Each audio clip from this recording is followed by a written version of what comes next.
probably likes the tuna sandwiches from 7-Eleven. And Joe Shasky. I know I'm mediocre, but I'm going to give you the best effort I possibly can. This is the Morning Roast. Presented by Timeless Coffee on 95.7 The Game. Belt to center field with good carry out there. On its way. Gone, Brandon Belt. He's done it again and tied the game 4-4. What a weekend for Brandon Belt, and what a weekend for the Giants. And oh, baby, another series win for them. They beat the Diamondbacks 3 out of 4 of this road trip. They beat the Brew Crew 2 out of 3. You heard Flemming got a call, who will join us at 8 a.m. this morning, as he does every single Monday here with Bonte and Butch. Good morning, Butch. What a weekend for the Giants, and what a weekend. I know you had a blast. I mean, playoff baseball. It feels like they've had how many, like outside of the Arizona series, it feels like for weeks now, it's just been playoff preview after playoff preview. If it's Brewers Giants at any point this year, sign me up. I mean, sign me up. This was a well-contested series that came down to unbelievable pitching, timely hitting. I mean, I was on the edge of my seat all 3 days. All 3 days. Think about this.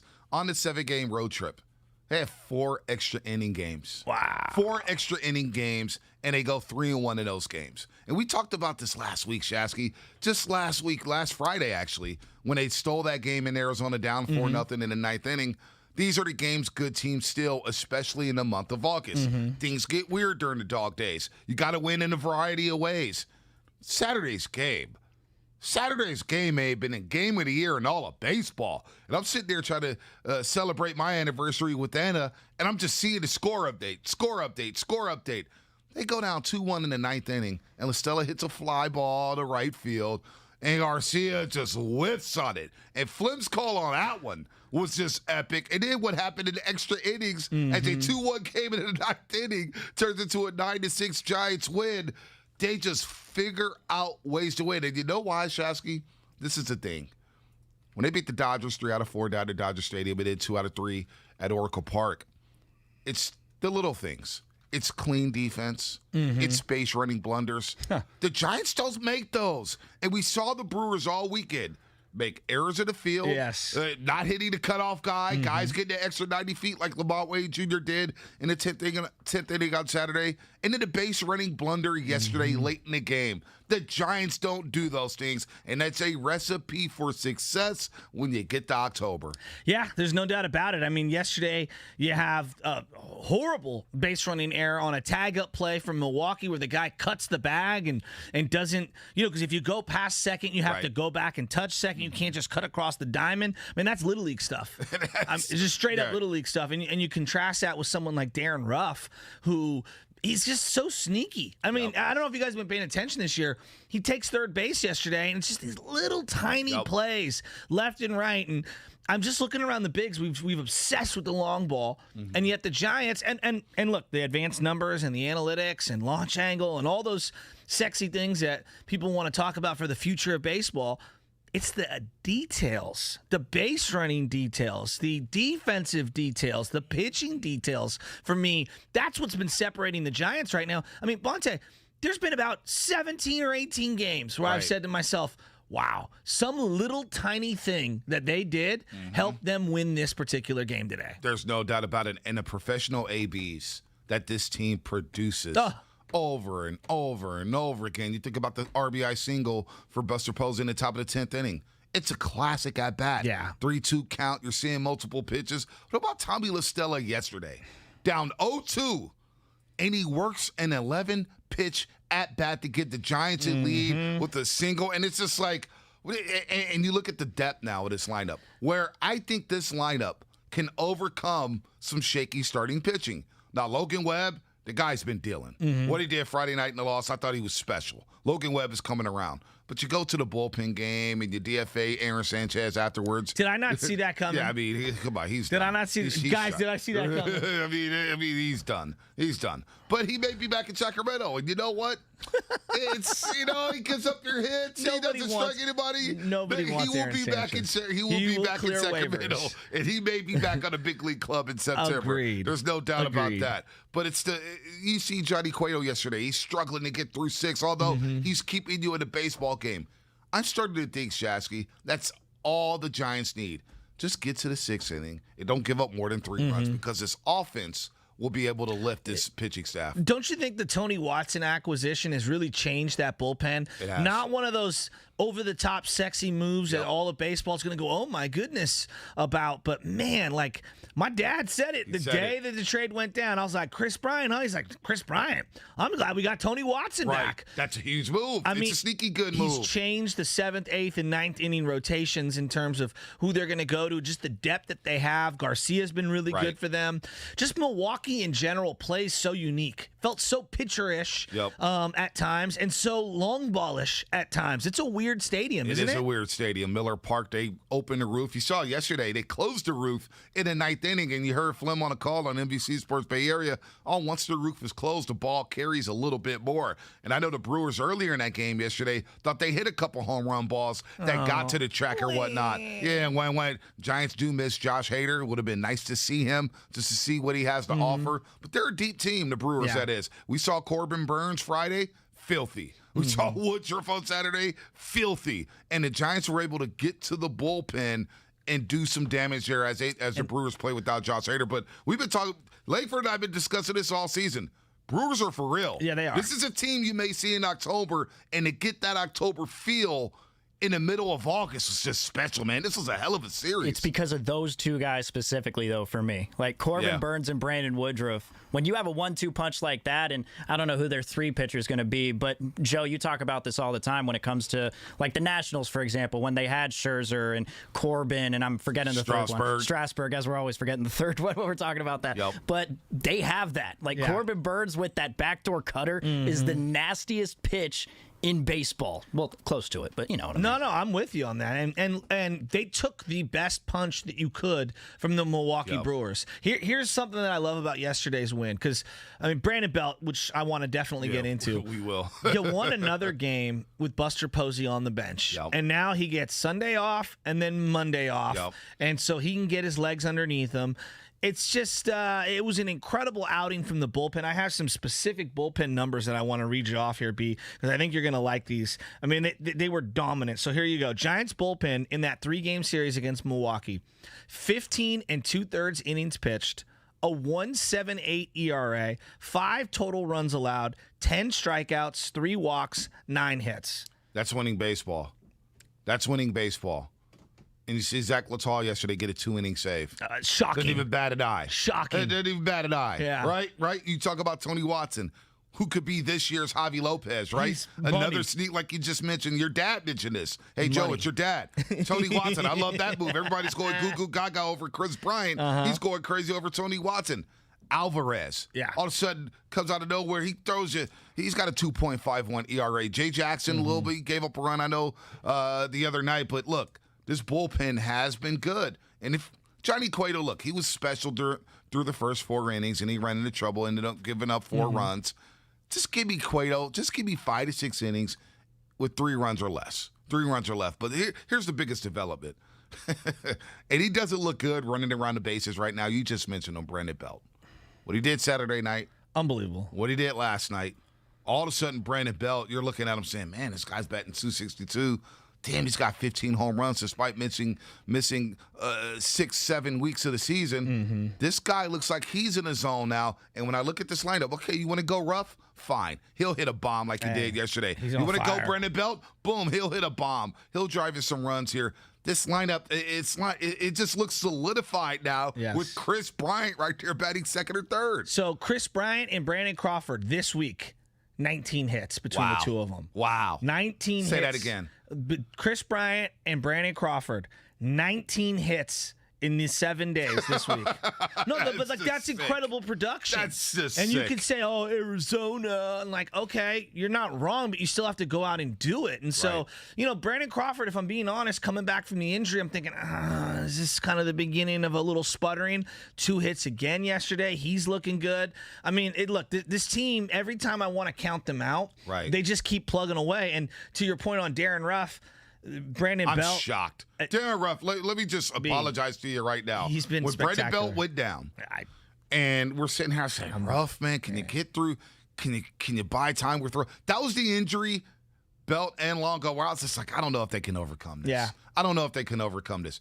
Darren Ruff just gives all of a sudden he's batting 275. Right. He's batting 275. He has power to all fields right now. He's smoking the ball. He's got 13 home runs. You don't have a guy who's hit 35 home runs at this point. You don't even have a guy who's hit 25. But you got a bunch of dudes who's right there in between 7 to 18 home runs. It's really unbelievable what this lineup has done. And I owe Darren Ruff an apology. Yeah. I really do, because this guy has really come on to the point where people are questioning whether Brandon Belt needs to see playing time. Well, I think everyone's jumping the gun this weekend. I mean, they've got some difficult decisions ahead of them in the offseason with Brandon Belt and Brandon Crawford.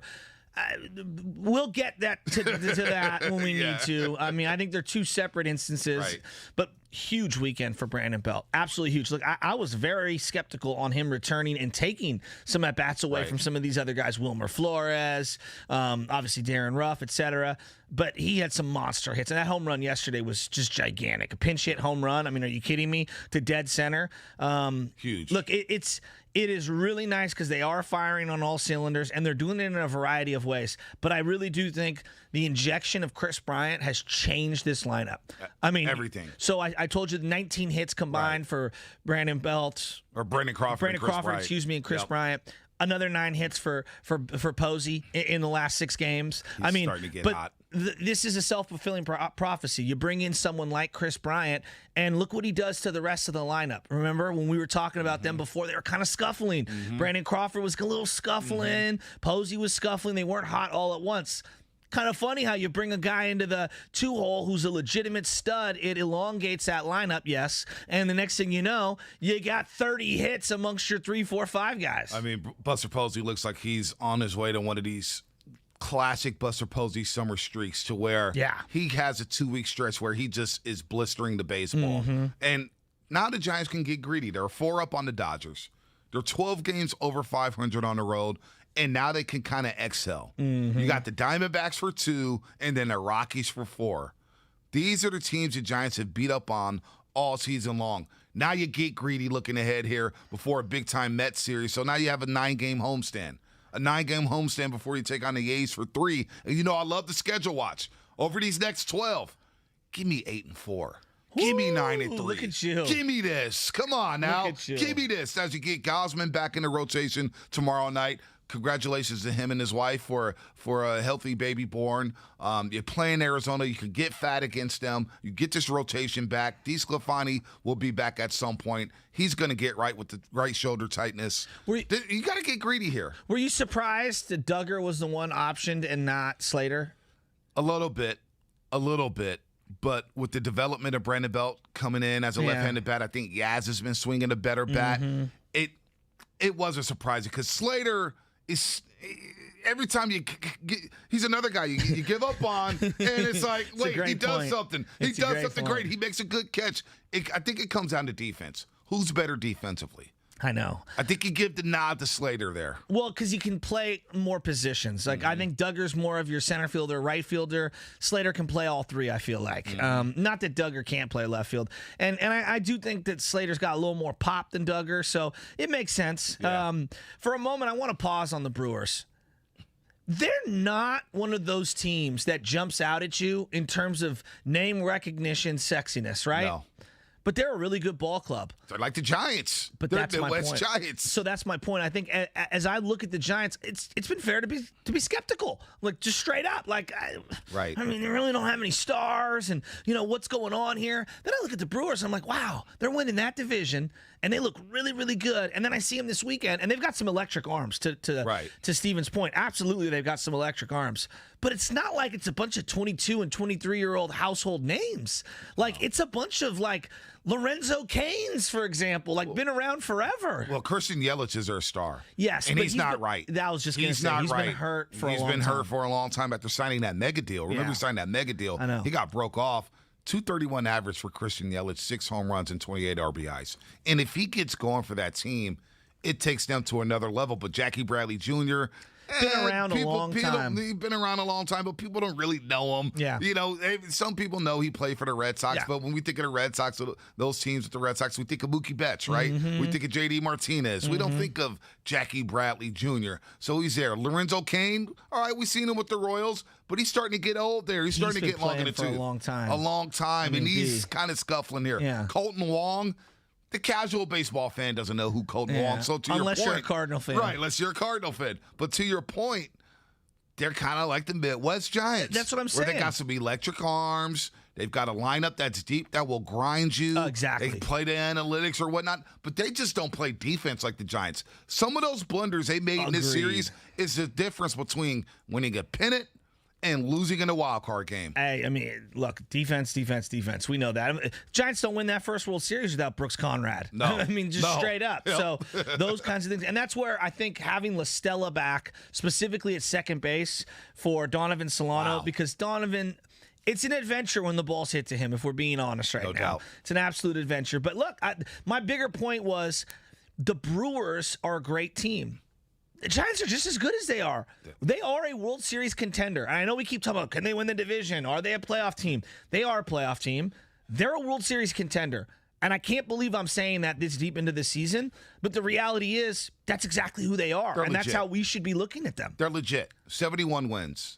71 wins, best record in baseball. They were projected to win 70-something games. 75 or something like that. Remember we discussed the over-under before the season, and I was like, I'm going to take the over. What did I barely. We will get to those. We got the list somewhere. What did I take? We'll get the list somewhere, but a lot of people were wrong on this team, and that's okay. That's okay to not expect a lot from his team, but they're 7-3 in their last 10. Big-time series win. Think about that in the last 2 weeks. You win a series against the Dodgers, against the Astros, and you go to Milwaukee and win 2 or 3 in very exciting fashion. You're 36-24 on the road. You're 18 games over 500 at home. You have 71 wins. You're 30 games over 500. And as RMQ says on YouTube, Yeah, what they say. Kapler managed his ass No off in doubt. this series. And that, you got to get his guy credit. He is pushing all the right buttons, pulling down all the right levers. Kapler has been, and he's into it. I know. He's at the top of the step. He's managing these games like it's Game 7 of the World Series. So you're 100% right on Kapler. He's been spectacular. MLB.com just released their power rankings for this week. Oh, wow. But I find this interesting because, they've been down and out for so long. Number 1, the San Francisco Giants. Wow. In all of baseball. Well, that's incredible. It really is. They're basically talking about Chris Bryant and what he's done. He had multiple 3-hit performances this week. Number 2 team in baseball, the Dodgers. Yep. Well, we just saw them, all right? We've just seen them. I still don't think they're the number 2 team in baseball. I just don't. Now, maybe I'm wrong. Nah, that lineup does. You talk about a lineup that looks sexy. It looks Trey sexy. Turner batting leadoff. I know. Pollock is now hitting. It's an Bellinger's all-star batting team. 8th, and he's like, sit the bench, buddy. It's an all-star team. The number 3 team in baseball, the Astros, who the Giants have just seen. Yep. All right. The number 4 team, the White Sox. We haven't had a chance to see them. 5 is the Rays. And then you go to 6, and it's the Milwaukee Brewers. Then you go 7, it's the Padres. My point that I'm trying to say here is the Giants have faced all of the top teams in baseball. Right. And have won series against them all in a variety of ways. Via the home run, via bullpenning, via great outstanding starting pitching, a little bit of luck. They've gone toe-to-toe with all of the top 7 teams in baseball outside of the White Sox and the Rays. How can you not look at this team this morning and be like, geez Louise, this is a World Series contender? And I feel like anything less than the NLCS would be kind of a disappointment at this point. We're getting to that point right now with the Giants. We're getting to that point. I'm not trying to set the bar too high. I'm just saying, it's the truth. That's what I'm saying. It's the Giants truth. fan, it's no longer a season to which, hey, we're just happy to be Exactly. there. We're surprised. Now you want to get greedy. Right. And when you make a move like Chris Bryant and you go trade for Chris Bryant, now you're setting the bar and the expectations up within your own house. Exactly. Within your own clubhouse. You're saying, look, we made this move because we think we got a shot to win the whole damn thing. Exactly. And you look at the Watson acquisition has already paid dividends. Yep. Chris Bryant, let me ask you right now. Chris Bryant, 1 weekend. You think it's been a good move? What? Are you kidding me? Forget the individual player. No. What has he done to the lineup? I mean, they're deeper. They just look. You put Chris Bryant in the middle of that lineup, That's what I'm saying. and he's taking pitches, and he's fouling off pitches, and he could run the bases, and he could play all over the diamond, third base, left field, center field, right field. This is a stud. This is you got an absolute stud. He was the number 2 overall pick. The difference between this team and 2 years ago, when Posey sits, they had nothing. Nothing. This year, Posey sits, and it's like, damn, the lineup still looks really good. Still stacked. Right? It's still stacked. This is a former MVP. Like, wrap that around your heads, folks. You just traded for a former MVP, Chris Bryant, and it's already paying He dividends for still the looks Giants. like he's in his prime, too, man. Does. I mean, he looks. When did he get out? I don't even. Well, he was scuffling in Chicago, and he was, again, great example of guy clearly needs a change of scenery. No doubt. Clearly. No doubt. Here's what's coming up on the game, brought to you by Stanford weekend. Healthcare. Games World coming up Let's here go. with Shasky and Bonte. Good morning to all the roasters on Twitch and YouTube. The text line as well. We're going to have a lot of fun today as we talk some Giants baseball. We'll talk a little Warriors Summer League. And, of course, what went down in Santa Clara this weekend with Jimmy Garoppolo and Trey Lance. Did Lance make him dance? We'll discuss a little bit later. But coming up next is Games World. For the 7th year in a row, Stanford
Right back up the middle, into center field, base hit. Crawford around third, and he's going to score. The Giants are ahead 5-4. What a tremendous at-bat from Tommy LaStella. Now, back to the Morning Roast, presented by Timeless Coffee with Kate, Bonte, and Shasky. I just filled up my Timeless cup, and I got my Scorpion on, and man, it tastes so good on a Monday morning, because I'm not going to lie, your boy's dragging. Steven, what is this beat? This is MF Doom again. Dude, He loves MF Doom. this one knocks. He loves him, and this is a clean beat. Timeless, shout out to Timeless. You're in the Yeti today. I had to put you in the Yeti, keep you warm. Timeless Coffee, the official sponsor of the Morning Roast. Timeless Stella with that at-bat, an 11-pitch at-bat, Shasky. Ridiculous. Dave Flemming on the call for NBC Sports Bay Area. We'll catch up with him at 8 a.m. as he gets a day off from everything. The Giants will be back on Diamond tomorrow against the Arizona Diamondbacks for a 2-game set before taking on the Rockies for 4. LaStella, just back from an injury. We don't even really know him yet, Shasky. Yeah. Don't even know him.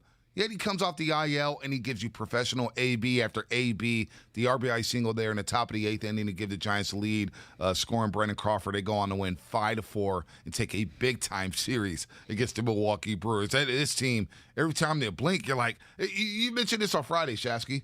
You said 25 times this is to win a year. It's and then crazy. Saturday happens. And then Saturday happens. You know, it's just like, what's next for this club? I don't know. I really don't know. And I just thought that Sunday's game was one of those microcosms of why you can't count this team out. Yep. Obviously, Belt has been on one leg, and Posey's out, and everybody's hurt, and it feels like the bullpen had basically given everything that they had over the last, total week. Forget the 2 games in Milwaukee beforehand. What about all them games in Arizona where it feels like home run derby? Let's hear from Gabe Kapler, though, because I think he kind of echoes my sentiments regarding the fumes that they were on. I think we'll go with a little Bohemian Rhapsody, gentlemen. Good call.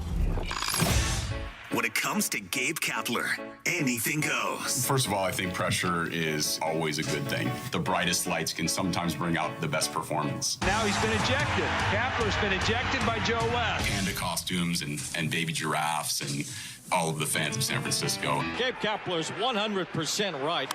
Kapler launches one. Fair or foul? It's gone! Gabe Kapler has won it! It's time for Gabe's World. Gabe Kapler.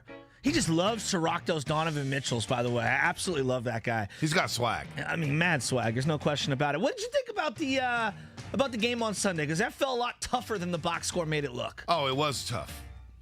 Oh, that's Gabe Kapler. Sorry. It was one of the more challenging series of the year. I think in many ways, especially in this last game, we were a bit on fumes. Our bullpen was definitely on fumes, but one of the reasons Brandon Belt doesn't stay in that game is because we needed to try to get him a day off. So while it was super enticing, and he mentioned to me that he could probably stay in the game, it was very difficult to keep him off his feet and not have him go play what could have been several more innings. And we're doing that because Tommy's just coming back and Brandon is just coming back, and we need these guys strong and healthy, through the end of the season and into the playoffs. All right, can we just pause for a second before we react to Gabe Kapler? I thought I was Gabe Kapler. Steven, I tried to cue this thing up, and he starts answering the question, and I'm looking over and I'm like, what's wrong with you? Well, I'll be 100%. It is on me for not playing the cut right away. I didn't know whether you were going to Bonte or not, and when Bonte answered, I figured, all right, well, this is a question for Bonte. It's Bonte's world here on 95.7 The Game. It was kind of awkward in a way. I was just like, oh, you're asking me? Like, he looked dead at me. I'm like, yeah, Sunday's game did feel tougher than what the box score said. It was a grind. It was a grind as the Giants scored 4 runs there in the last 3 innings. The 6th, 7th, and 8th, not the last 3 innings. But yeah, I was definitely confused there. But you heard from Kapler. What is your response to what Kapler had to say? Well, he's right. I mean, look, the Arizona games, I felt like took a chunk of flesh out of the Giants, like straight up. And I feel like Colorado does that. Arizona does that. There are certain locations that do that to you. Cincinnati, I feel like, does that to you as well when you go to those stadiums. Even if the teams aren't good, it just feels like it depletes your entire resources when it comes to the bullpen. So this Milwaukee series, was outstanding. I mean, there's no other way to put it. This was playoff level baseball. When you go extra innings Friday night and Saturday night, and then it's a 1-run game going into the ninth yesterday. I mean, sign me up for that. Like, sign me up for that. This might not be the star appeal for national eyeballs regarding Milwaukee versus the Giants with a bunch of no-namers, but in terms of, like, do you love baseball? Yes, I do. Then you will love the way these two teams play. All right, I'm going to do something here. And I'm going to open up the phone lines. Uh-oh. To green and gold fans, Oakland A's fans. 888-957-9570. Giants just won series against the Astros, Dodgers, and the Milwaukee Brewers. Some high-level series. Previews of October. But I got A's fans who have been hiding under a rock for the last 4 weeks. I literally haven't heard from A's fans in a long time. And for some reason this morning, we're getting a lot of heat. Hey, come on. The A's are closer to first place. What about the A's? Okay, I get it. You're 8-2 in your last 10. You just beat up on the Texas Rangers who gave up on the season 2 weeks ago. You want to talk about your A's? Give me a call. Give me a call, seriously. 888-957-9570. Give me something to talk about. You want to start pounding the table, talking about green and gold, green and gold, green and gold. I love you, A's fans, but I haven't heard from you in 3 weeks on this show. 3 weeks. And all of a sudden you're talking about, hey, what about us? We're 2 games behind the Astros. Beat the Astros, and then come talk to me. What'd you think about Laureano's suspension? Wow. I mean, that came over the timeline Friday. Yeah. And I was just like, wow. Because this is a guy. It was a Friday dump. It was a Friday news dump. Yeah, it happened out of nowhere. What, 3, 4 o'clock in the afternoon? Yeah.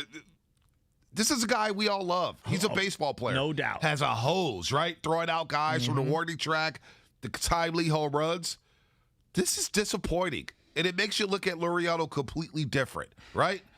80 games. You wonder if he's played his last game as an Oakland A. You wonder if he can get back to the form he's played at, the high level that he's played at. Just disappointing.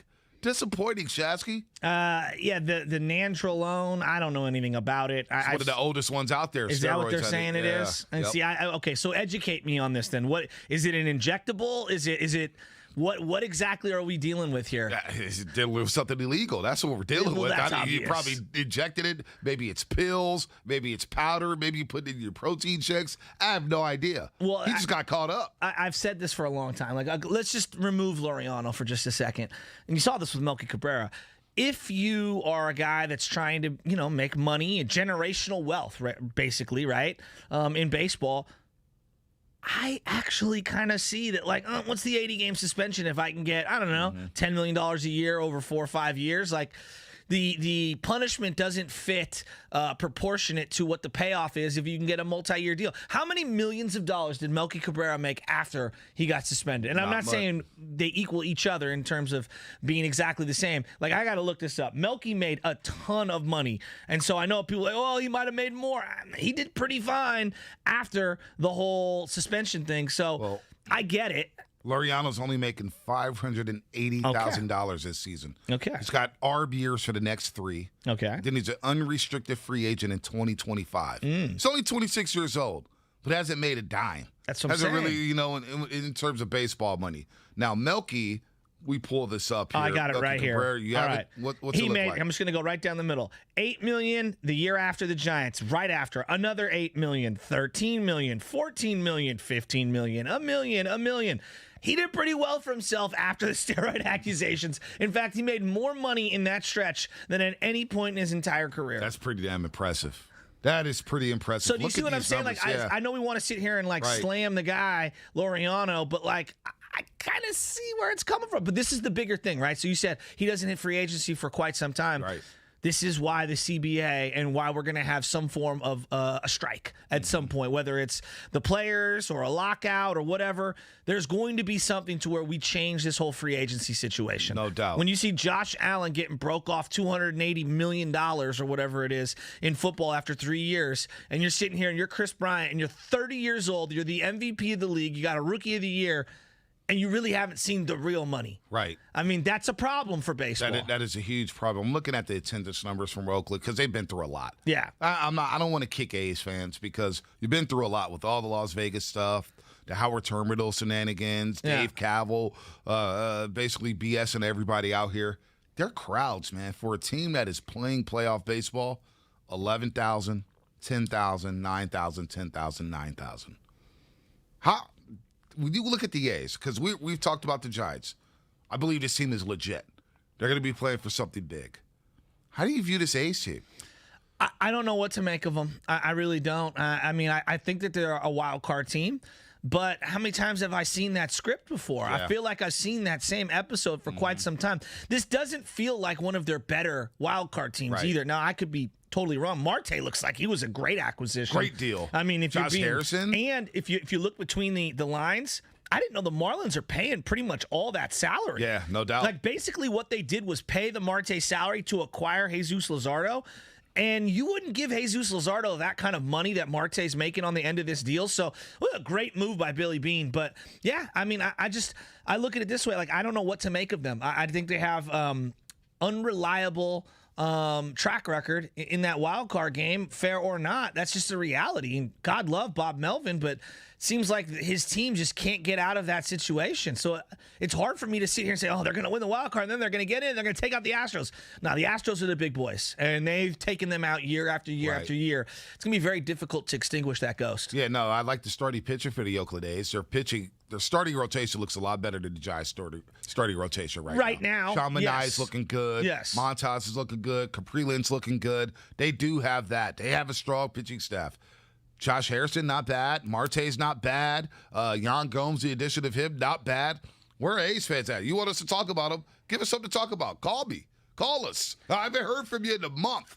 Literally in a month. And all of a sudden, texts are trickling in as the Giants go 30 games over 500. 30 games over 500. 71-41. And they take out the Diamondbacks and Rockies over the next 6. Then the New York Mets come in for a 9-game homestand here. Giants are rolling after winning another series. It gets a big boy. Just a random thought that I've been thinking about when it comes to baseball. Have you looked around some of the teams that have opened ballparks in recent years and kind of what's happened with them? Like, I look at the Texas Rangers and, like, imagine being a Ranger fan today where it sounds like the county paid for some of that stadium, and you trade off everything, and you have nothing, and you don't have a competitive team around them. Very Marlin-esque from the Texas Rangers going on right now. Not that they should have kept Joey Gallo, but it's like, it wasn't the whole point of the stadium to invigorate some finances and to stay, and I don't know. It just doesn't make a lot of sense for me. And, like, I think that's one of the big problems that baseball as a whole has, is that these teams that go in on the municipality money, they don't even do what they say they're going to do, which is reinvest that money back into the organization. They're always in sell mode. Chicago Cubs renovated Wrigley Field. Spent a ton of money doing that. I mean, what happened? Hey, look, man. They're selling off everything. They're 2-8 in their last 10, and the Cubs are done. Deserve to be destroyed. Cubs are done. They deserve to be destroyed by their fan base. All right, that segment was presented by Golden State Lumber, open from 6 a.m. to 5 p.m. Monday through Friday, with some locations open on a Saturday. Visit GoldenStateLumber.com for more information. 888-957-9570 is the phone line and the text line. We see you on YouTube and Twitch. What do you think about these Giants? Are they legit? And what do they have to do to satisfy you this season? Because the bar has been raised for the Giants. I want to hear from Giants fans on the other side. Here with Shasky and Bonte. 95.7 The Game is celebrating 10 amazing.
Just let that ride.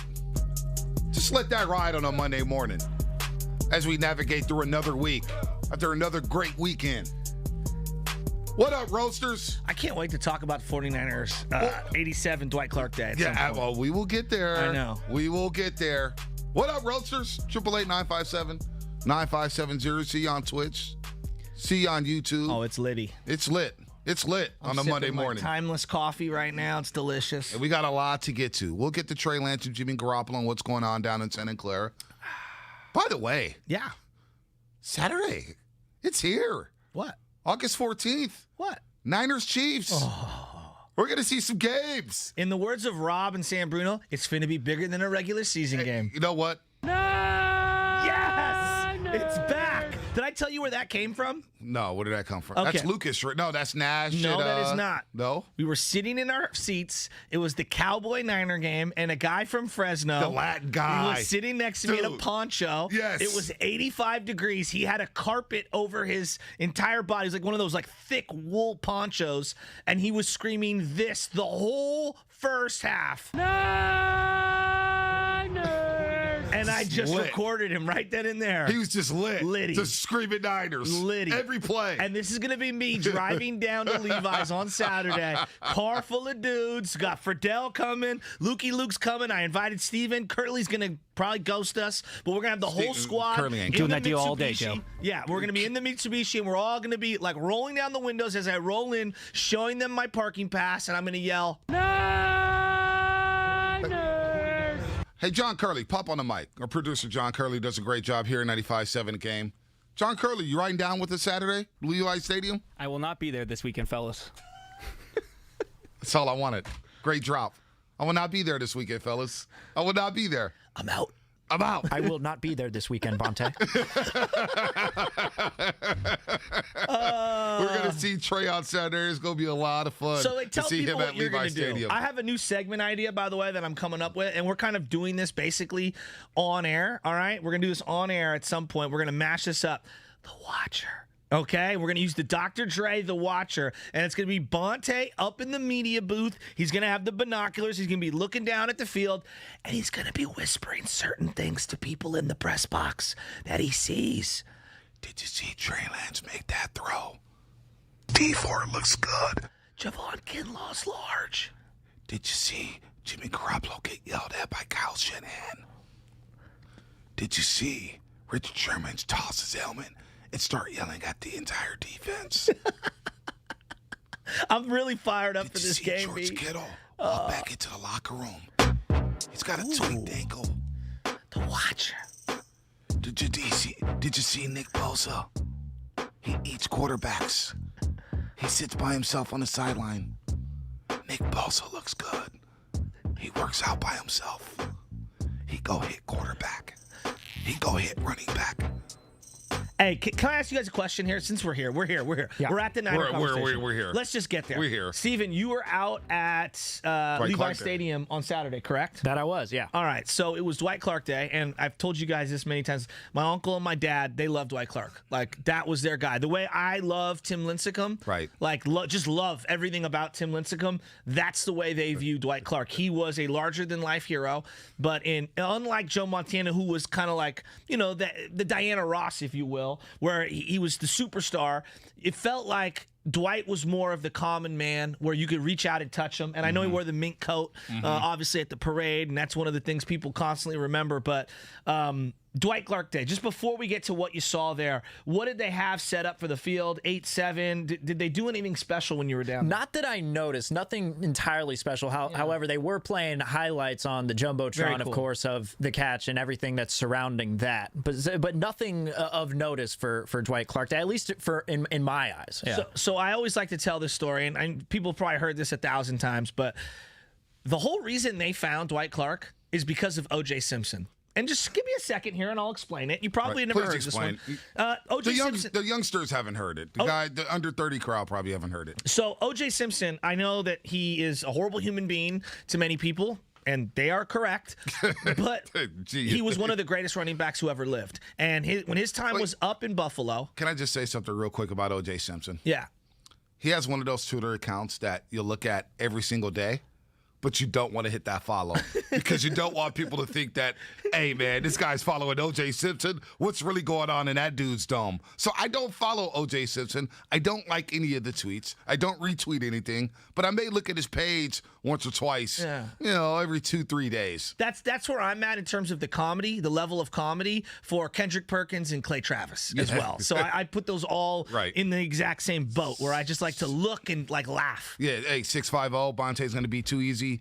Too busy eating all the tenders in the press box. No, I hit the Peloton. I'm back on the Peloton. No press box tenders. And let me tell you, at halftime at Levi's Stadium, they put out like the chips and the chili and the cheese. You can make yourself some nachos.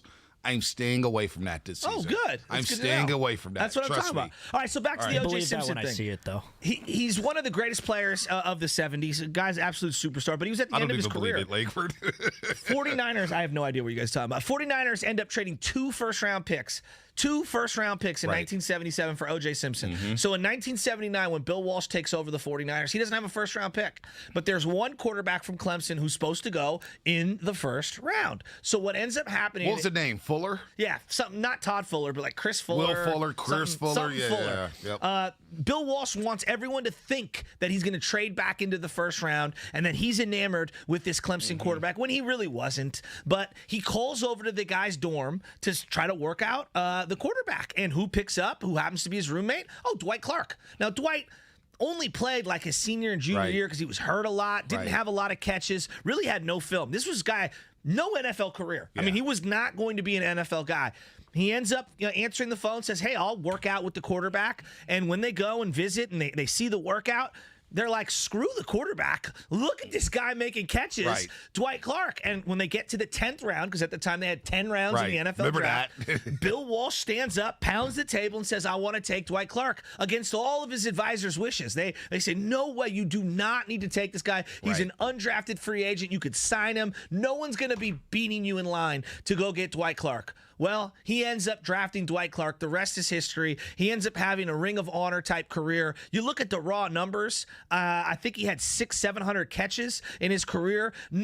You got to understand the time. Like, they didn't throw like they throw now. Like, the numbers that he put up were great numbers for that era, given the limited amount of games and things. There was a strike one year. So, Dwight Clark is an all-time 49er legend. And it's not because of his body. His work is better than Jerry Rice or T.O.'s or anything like that.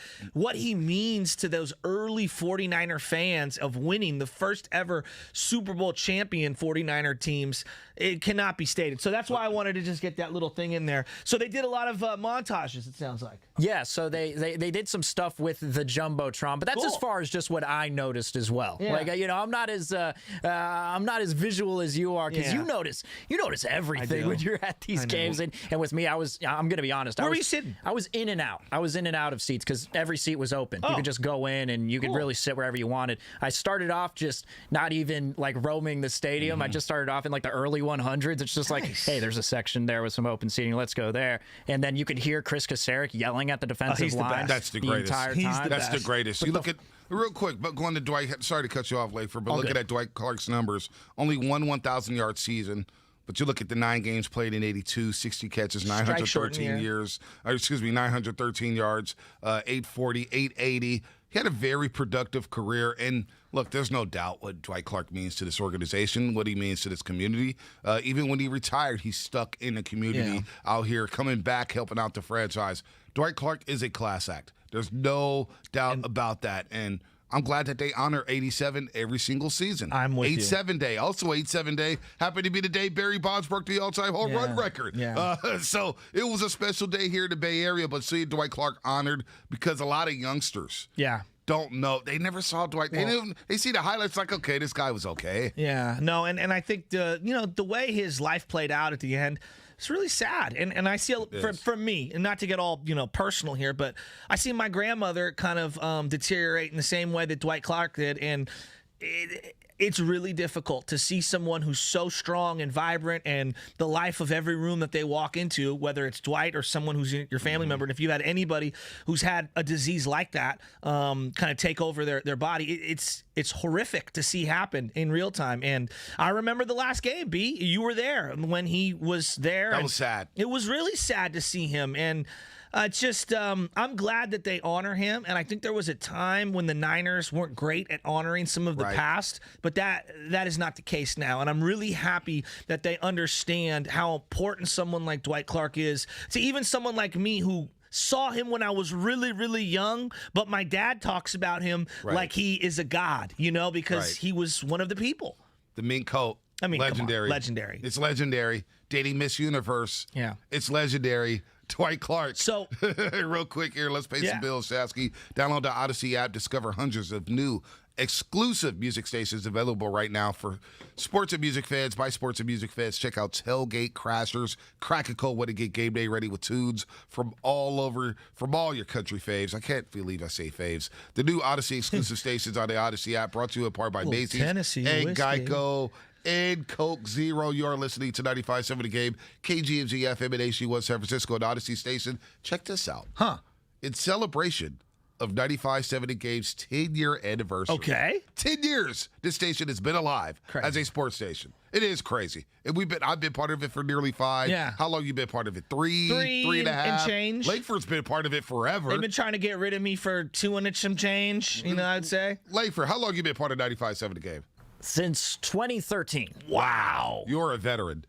You're a legit vet. I've seen a lot. You've seen a lot. You're like the Derek Carr of this station. Why would you do that? I'm just teasing, buddy. I love you. Why would you do that? Why would you do that? No, seriously. That's a compliment for me, actually. You know what? The guy could be in the playoffs. I got one half going the one way, and I got the other half saying, nah, he stinks. So I'm at least happy I got 50%. And at one point, you played like an MVP, like Derek Carr did back in 2016. So I still believe in you. Yeah, you got MVP capabilities. I love you, nice guy, Steven. But in celebration of 95.7 The Game's 10-year anniversary, we're giving one lucky fan a pair of tickets to go see a Warriors game at Chase Center with number 10, Tim Hardaway. Ooh. Listen today and all week as we're qualifying a listener around 8 a.m., noon, and 4 p.m. When you hear this sounder, his 10th free of the night. Oh.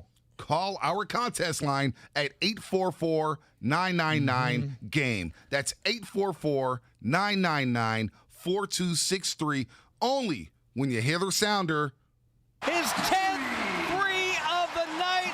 One qualifier will win the pair of tickets to go to a Warriors game, and you get to sit with Warriors legend Tim Hardaway Sr. Tim Hardaway. I know you and Mully always talk about me, right? Come on, Tim Hardaway. Contest details, go to odyssey.com/957 The Game. And if you don't know who Tim Hardaway is this guy. Oh, never mind. Botched that one. All right, never mind. Mully don't really talk about him. There you go, Shasky. There we go. And hopefully I had his draw. All right, let's get back into legendary camp battles right here. All right, Steven, I have only been to a practice, and I haven't been able to visualize some of the competition that's been going on between Jimmy and Trey. B, you and I have been talking about it for quite some time. This is the biggest camp battle since Joe and Steve, right?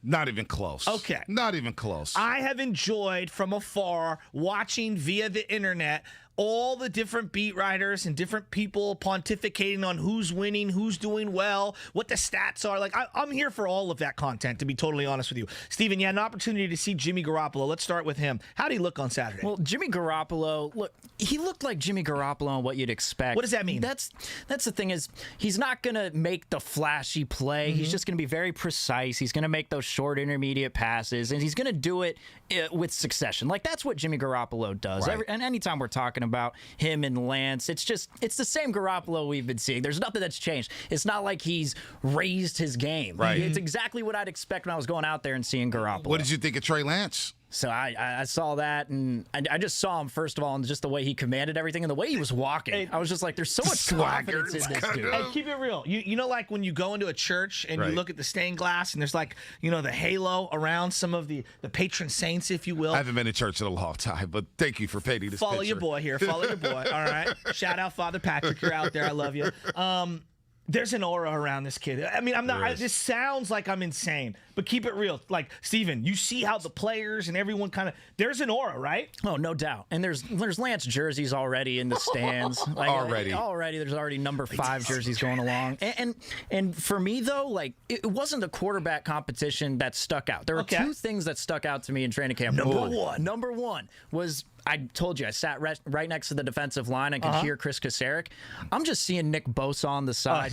Gosh. The dude's got like Unreal. gold spandex pants on. He's got on the Ezekiel Elliott crop the Ohio top. State. He's Right. got the six-pack going. He's got gold cleats. And I'm just, that was the first thing I noticed. I'm like, dude, I mean, you got to make us all feel bad I know. just by Right. sitting out there in practice. And he's just running sprints by himself in the end zone while the team is practicing down at midfield. And he's just like, and Shasky and I said this Saturday, you know what? You just let Nick Bosa do what Nick Bosa wants to do. You want to go work out by yourself? Fine. You want to go hit the sled by yourself? Fine. You want to go get some extra reps in the weight room? Fine. You just go hit quarterback. You be ready by week 1. That's all you need, because Nick Bosa seems like he's just in his own world. So when you get married, guys, just to give you guys, you get some fine china, right? Maybe you get some expensive plateware, some dishes, things like that.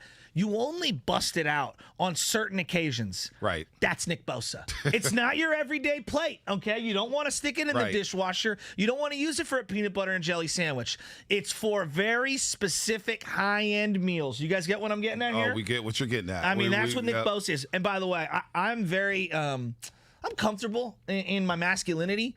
That dude literally could kill a bear with his bare hands. Would you agree with me on that? Yeah. Well, I'm sitting there with Jessie, my girlfriend, who's sitting next to me, and I'm just like, I'm jealous. And she goes, jealous of what? And I said, do you see him? Look at him. Dude. And look at me. The dude is rocked up. I love you, we Steve. Dude, hey, we walk by him. I'll go, hey, what up, Big Bear? Hey, what's up, bro? Hey, bro. Hey, what's up, bro? Like, his voice is so soft, and he's that jacked up. The first time I ever heard his voice, back in 2019 when he was a rookie, there's some guys like Darren Ruff, for example, when you hear his voice, you're like, oh, you don't expect that voice to be coming from a guy of that stature. And then with Nick Bosa, he's just like, we're going to play some games. And Julio Jones, I got to tackle him in one game against the Falcons. And I made an interception against Kyle Allen. That was pretty cool. And I'm just hearing this voice. I'm like, but this guy's a monster on the field. Well, you know the funniest thing Nick Bosa ever did? Was when he's Super Bowl week. Oh, the wash your Radio hands. Row, wash your heads. Don't forget to wash your hands. Oh, yeah. Oh, what's going on in China? What do you want me? We need to get that sound. Yeah, we need to had get it that on sound our because it is hilarious when he's like, just make sure you wash your hands. And yes, let's just stay safe.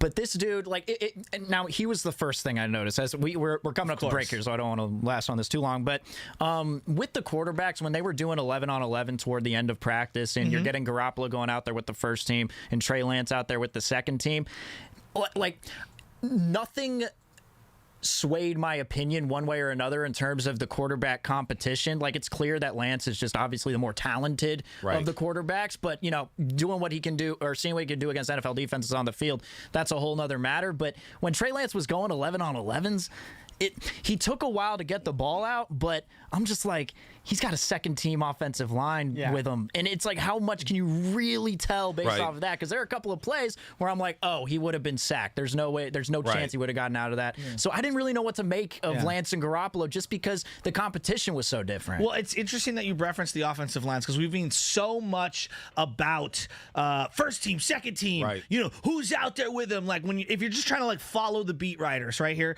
And Steve, the biggest mismatch on this entire team right now is second team defensive line against second team offensive line. Bonta and I sat there for 25 minutes and watched these individual drills.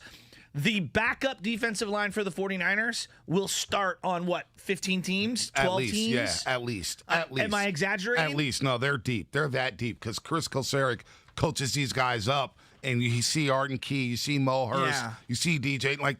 They're loaded. It is the deepest position on the football team. Speaking of this defensive line, we're just discussing Nick Bosa. Adam Schefter reported yesterday that Kyle Shanahan said that Nick Bosa, who tore his ACL, of course, last season, is on track to play week 1 at Detroit. Shanahan said, I believe so. That's been the plan all along. There's been no setbacks. He's doing great right now.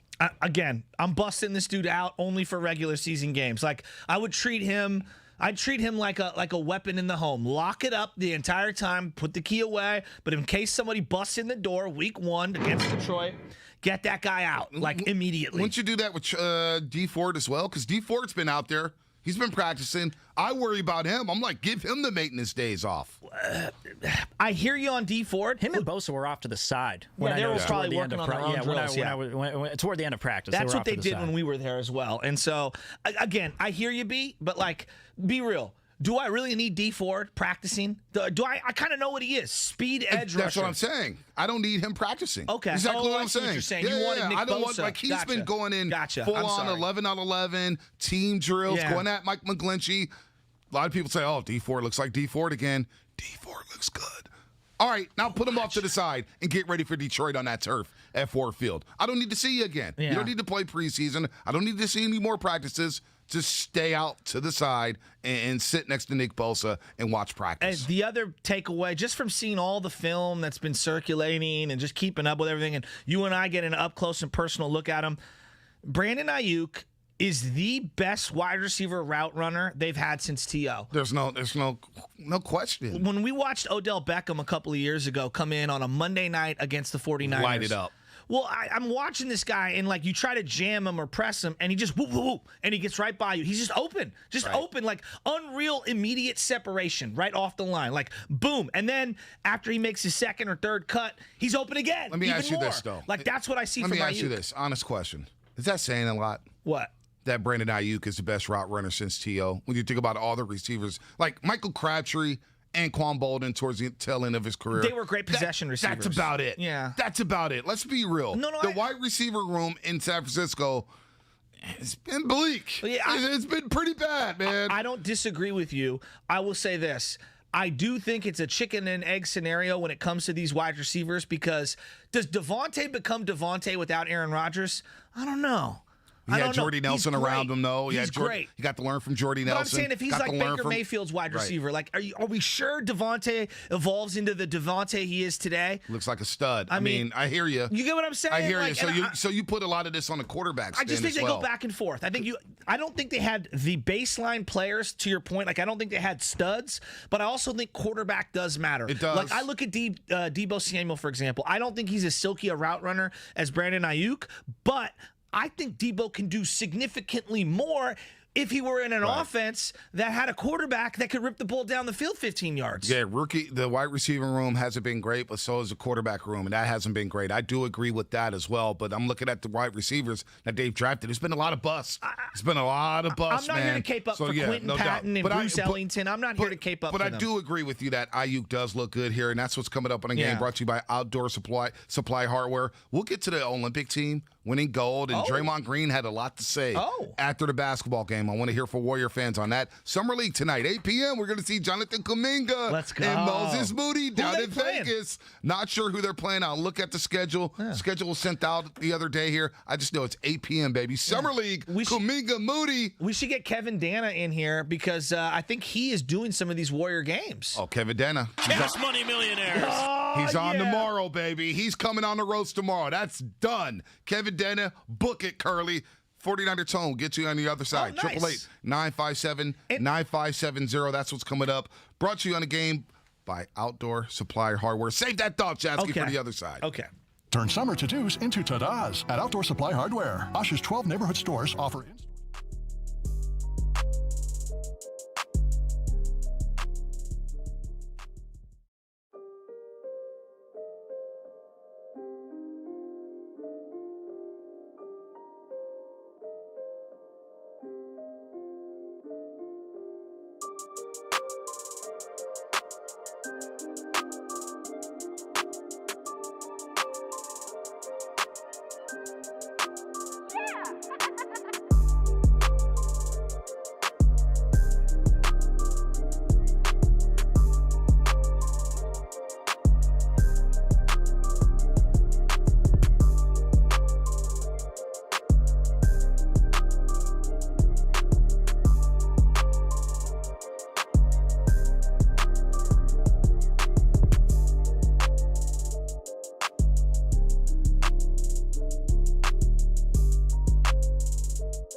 Everybody likes your Vegas. Everybody likes your Vega. Dun, dun, dun, dun. Hey, I'm going to be honest with you. This is my song as I'm coming into the Levi's parking lot. I jam this one, and everybody's got the windows down, and we're screaming. Right. I'm just high-fiving random people. I can't wait for Saturday. Everybody likes your Vega. Is 11-5 one of the most underrated rap groups of all time in the Bay Area? In the Bay. Yeah. In the Bay. Yeah, They got in the hitters. Bay. They do have some hitters. But you know what?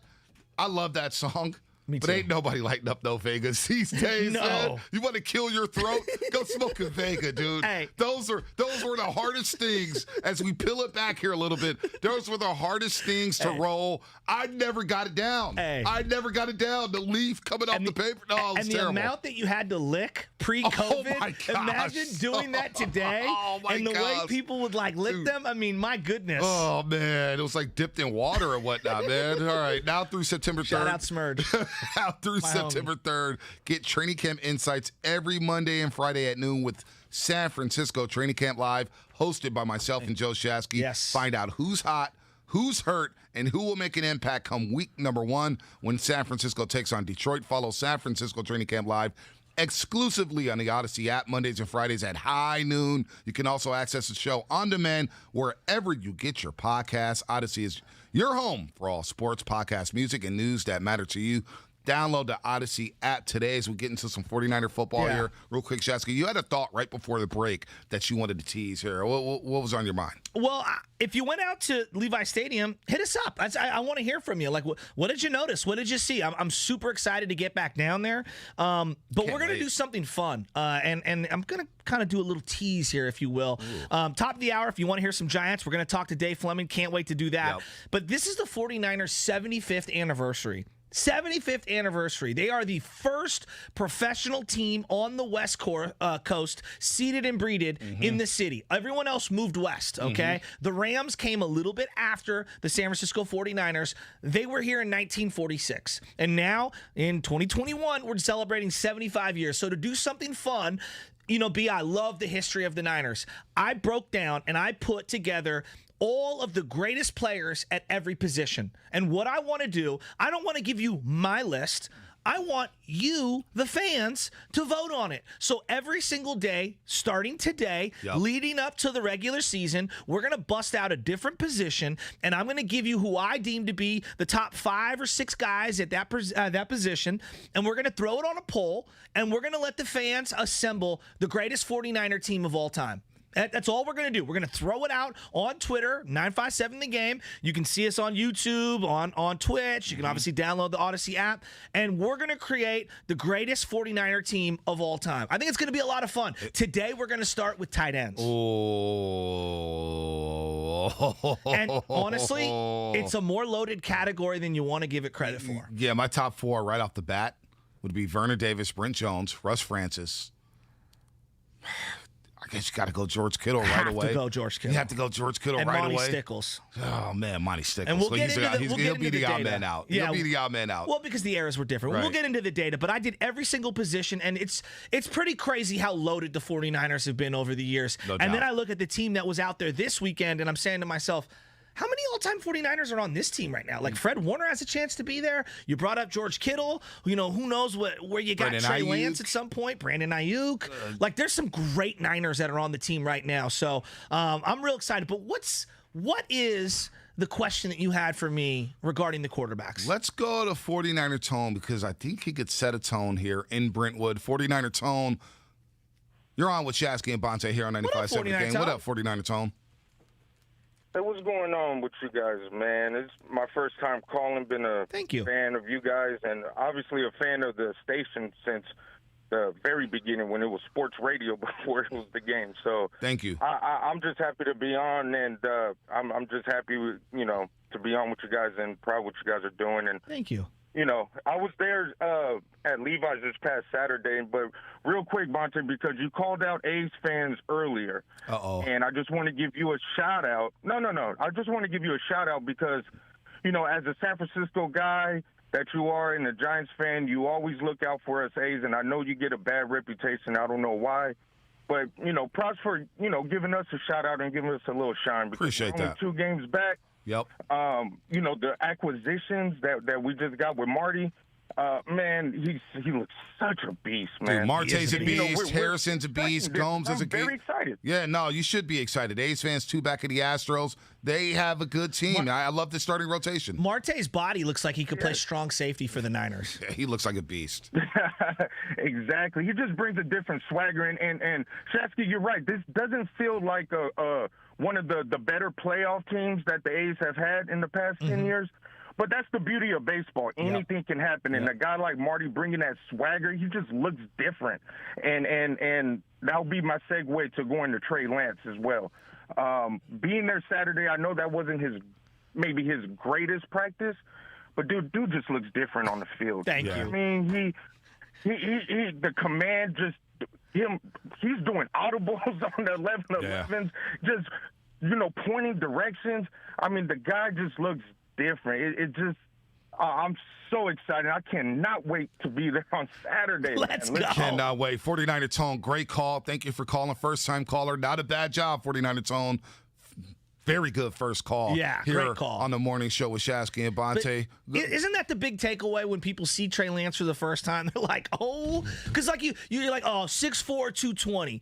But, like, again, when you go on the field and you see 6'4", 220 under center, it just looks different. Because Jimmy, not to diminish, Jimmy's way bigger than I'll ever be. Right. But on that field, he doesn't look big. He doesn't look like he has a presence, doesn't look big, looks like a guy just like, man, he can get overwhelmed by some of these big dudes. And if he takes a shot, it could be lights out, where Trey Lance runs with power. Even when he drops back, it's powerful. Yeah. When he whips that football out of his hands. Forget the size. Yeah. Like when Russell Wilson's on the field, he has a presence. He looks small, but there's an aura around him. And also, his legs look so thick. Like, I don't know, whenever I watch him, I'm like, damn, he's just like Mighty Mouse. You know what I mean? He's so thick. It's the mobility, too, what he can do in the pocket. Point. When the pocket breaks down, he could scamper around, and he still looks downfield and makes throws. How many times has he killed the Niners, Russell Wilson, by scrambling out and making big-time throws? I look at the NFC Championship, and I think one of the key plays for the Seahawks in that football game was early. It was late in the first half.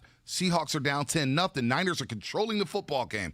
He scrambles, gets out of the pocket, throws a bomb to Doug Baldwin. They get 3 points, and all of a sudden they're like, we got some points on the board. Now let's feed beast mode in Marshawn Lynch in the third quarter, and that got them back in the game. But there is a presence in that pocket, the swagger. Like it's the most overword used nowadays. Swagger. But there's something to that. Like Tom Brady, when he's in that pocket, he's got the swagger and the confidence and the arrogance to say, we're going to make this play, I'm going to complete this pass, and we're going to score. There's something about the calmness of Tom Brady in the pocket where everything's going at 150 miles per hour, yet he seems to be almost in slow motion, right? Like he's never rushed. And I feel like the same thing when I was watching the kid. Again, it's one practice, but the way I look at it, when you see Peyton Manning and Tom Brady at that Hall of Fame induction ceremony, and they're standing next to each other. And Tom's a big dude. Tom's 6'4". He's every bit 220. And you look at him, and yes, he's lost weight, but he's chiseled.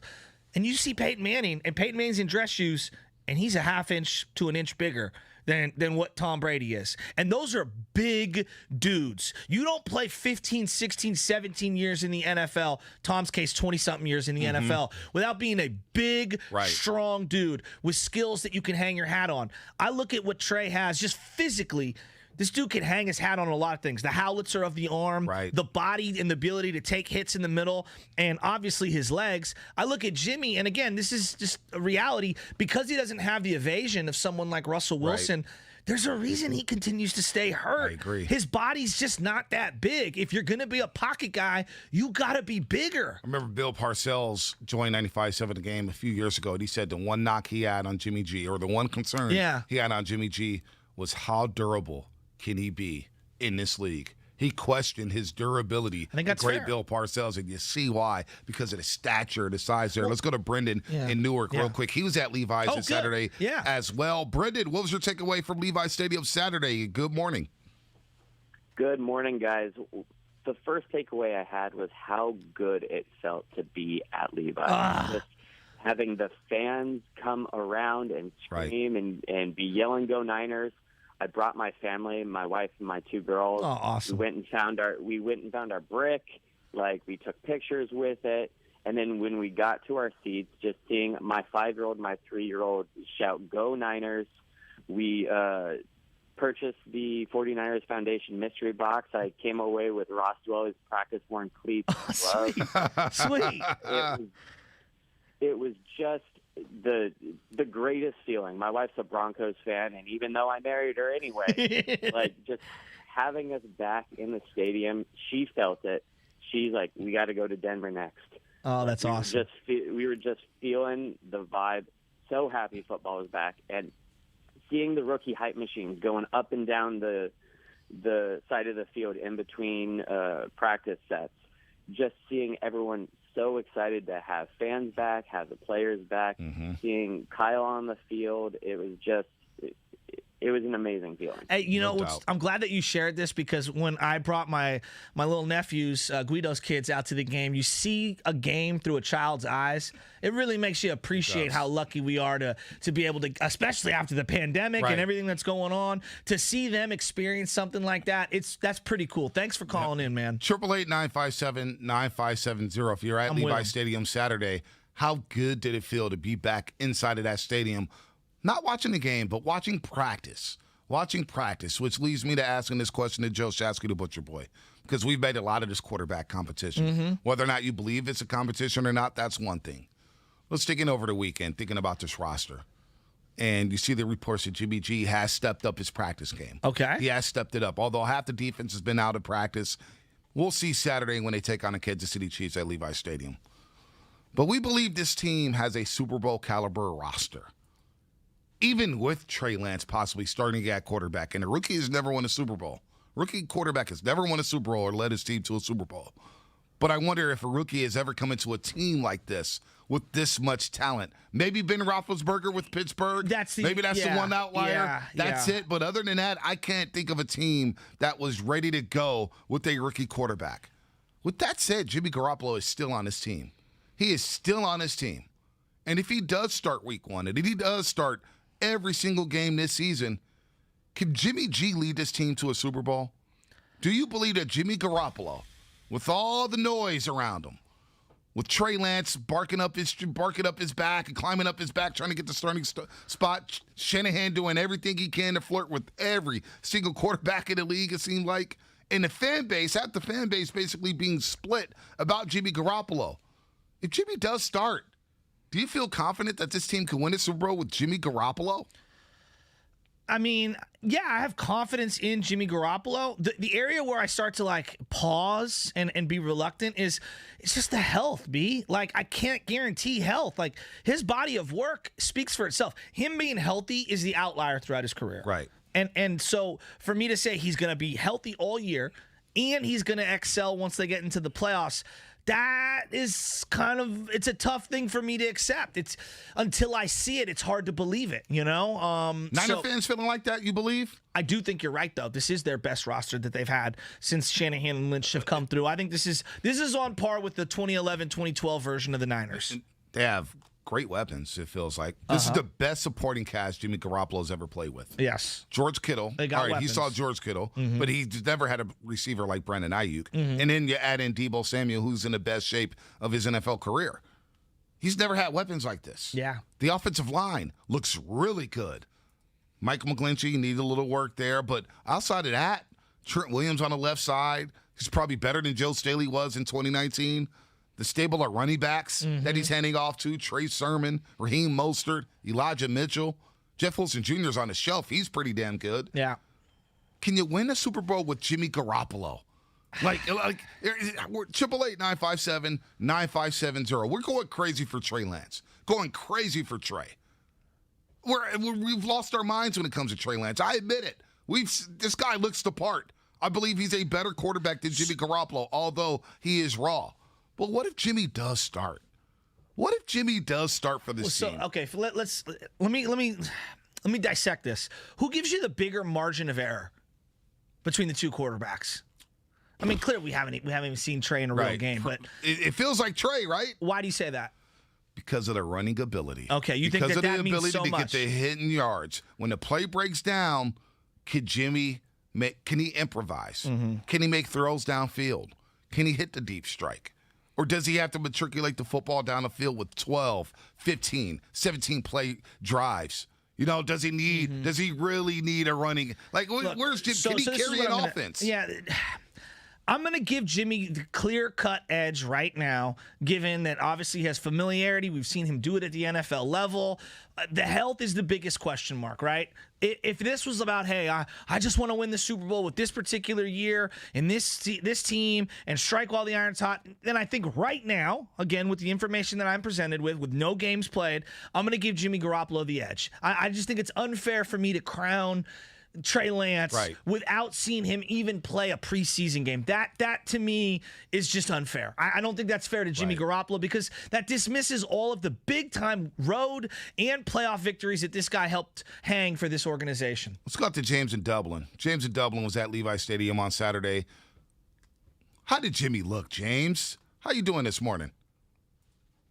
Well, guys, it was just fun just walking up to the stadium, seeing everybody so happy, so optimistic about this season, not like the 2008-9 seasons where we're just hoping we can get an 8-8 record, but seeing Jimmy Garoppolo out there, it looks like, he's got command of the team. I know there's a lot of noise about Trey Lance, but, watching some of these throws, back shoulder throws to George Kittle for a touchdown in the scrimmage game, he looks good. He looks confident. And, I don't think Trey Lance starting week 1 is as close as we're all making it seem. Though he is great and he can move a little bit, I think Jimmy Garoppolo is, ultimately the confident starter for week 1 going through the season unless there's an injury. So, good call, James. Take care, Good guys. call. Good call. Good call. So, I don't think... We run SF, by the way, on Twitch says D4 looks good. That's his biggest takeaway. Okay. Well, that's good. They need him to.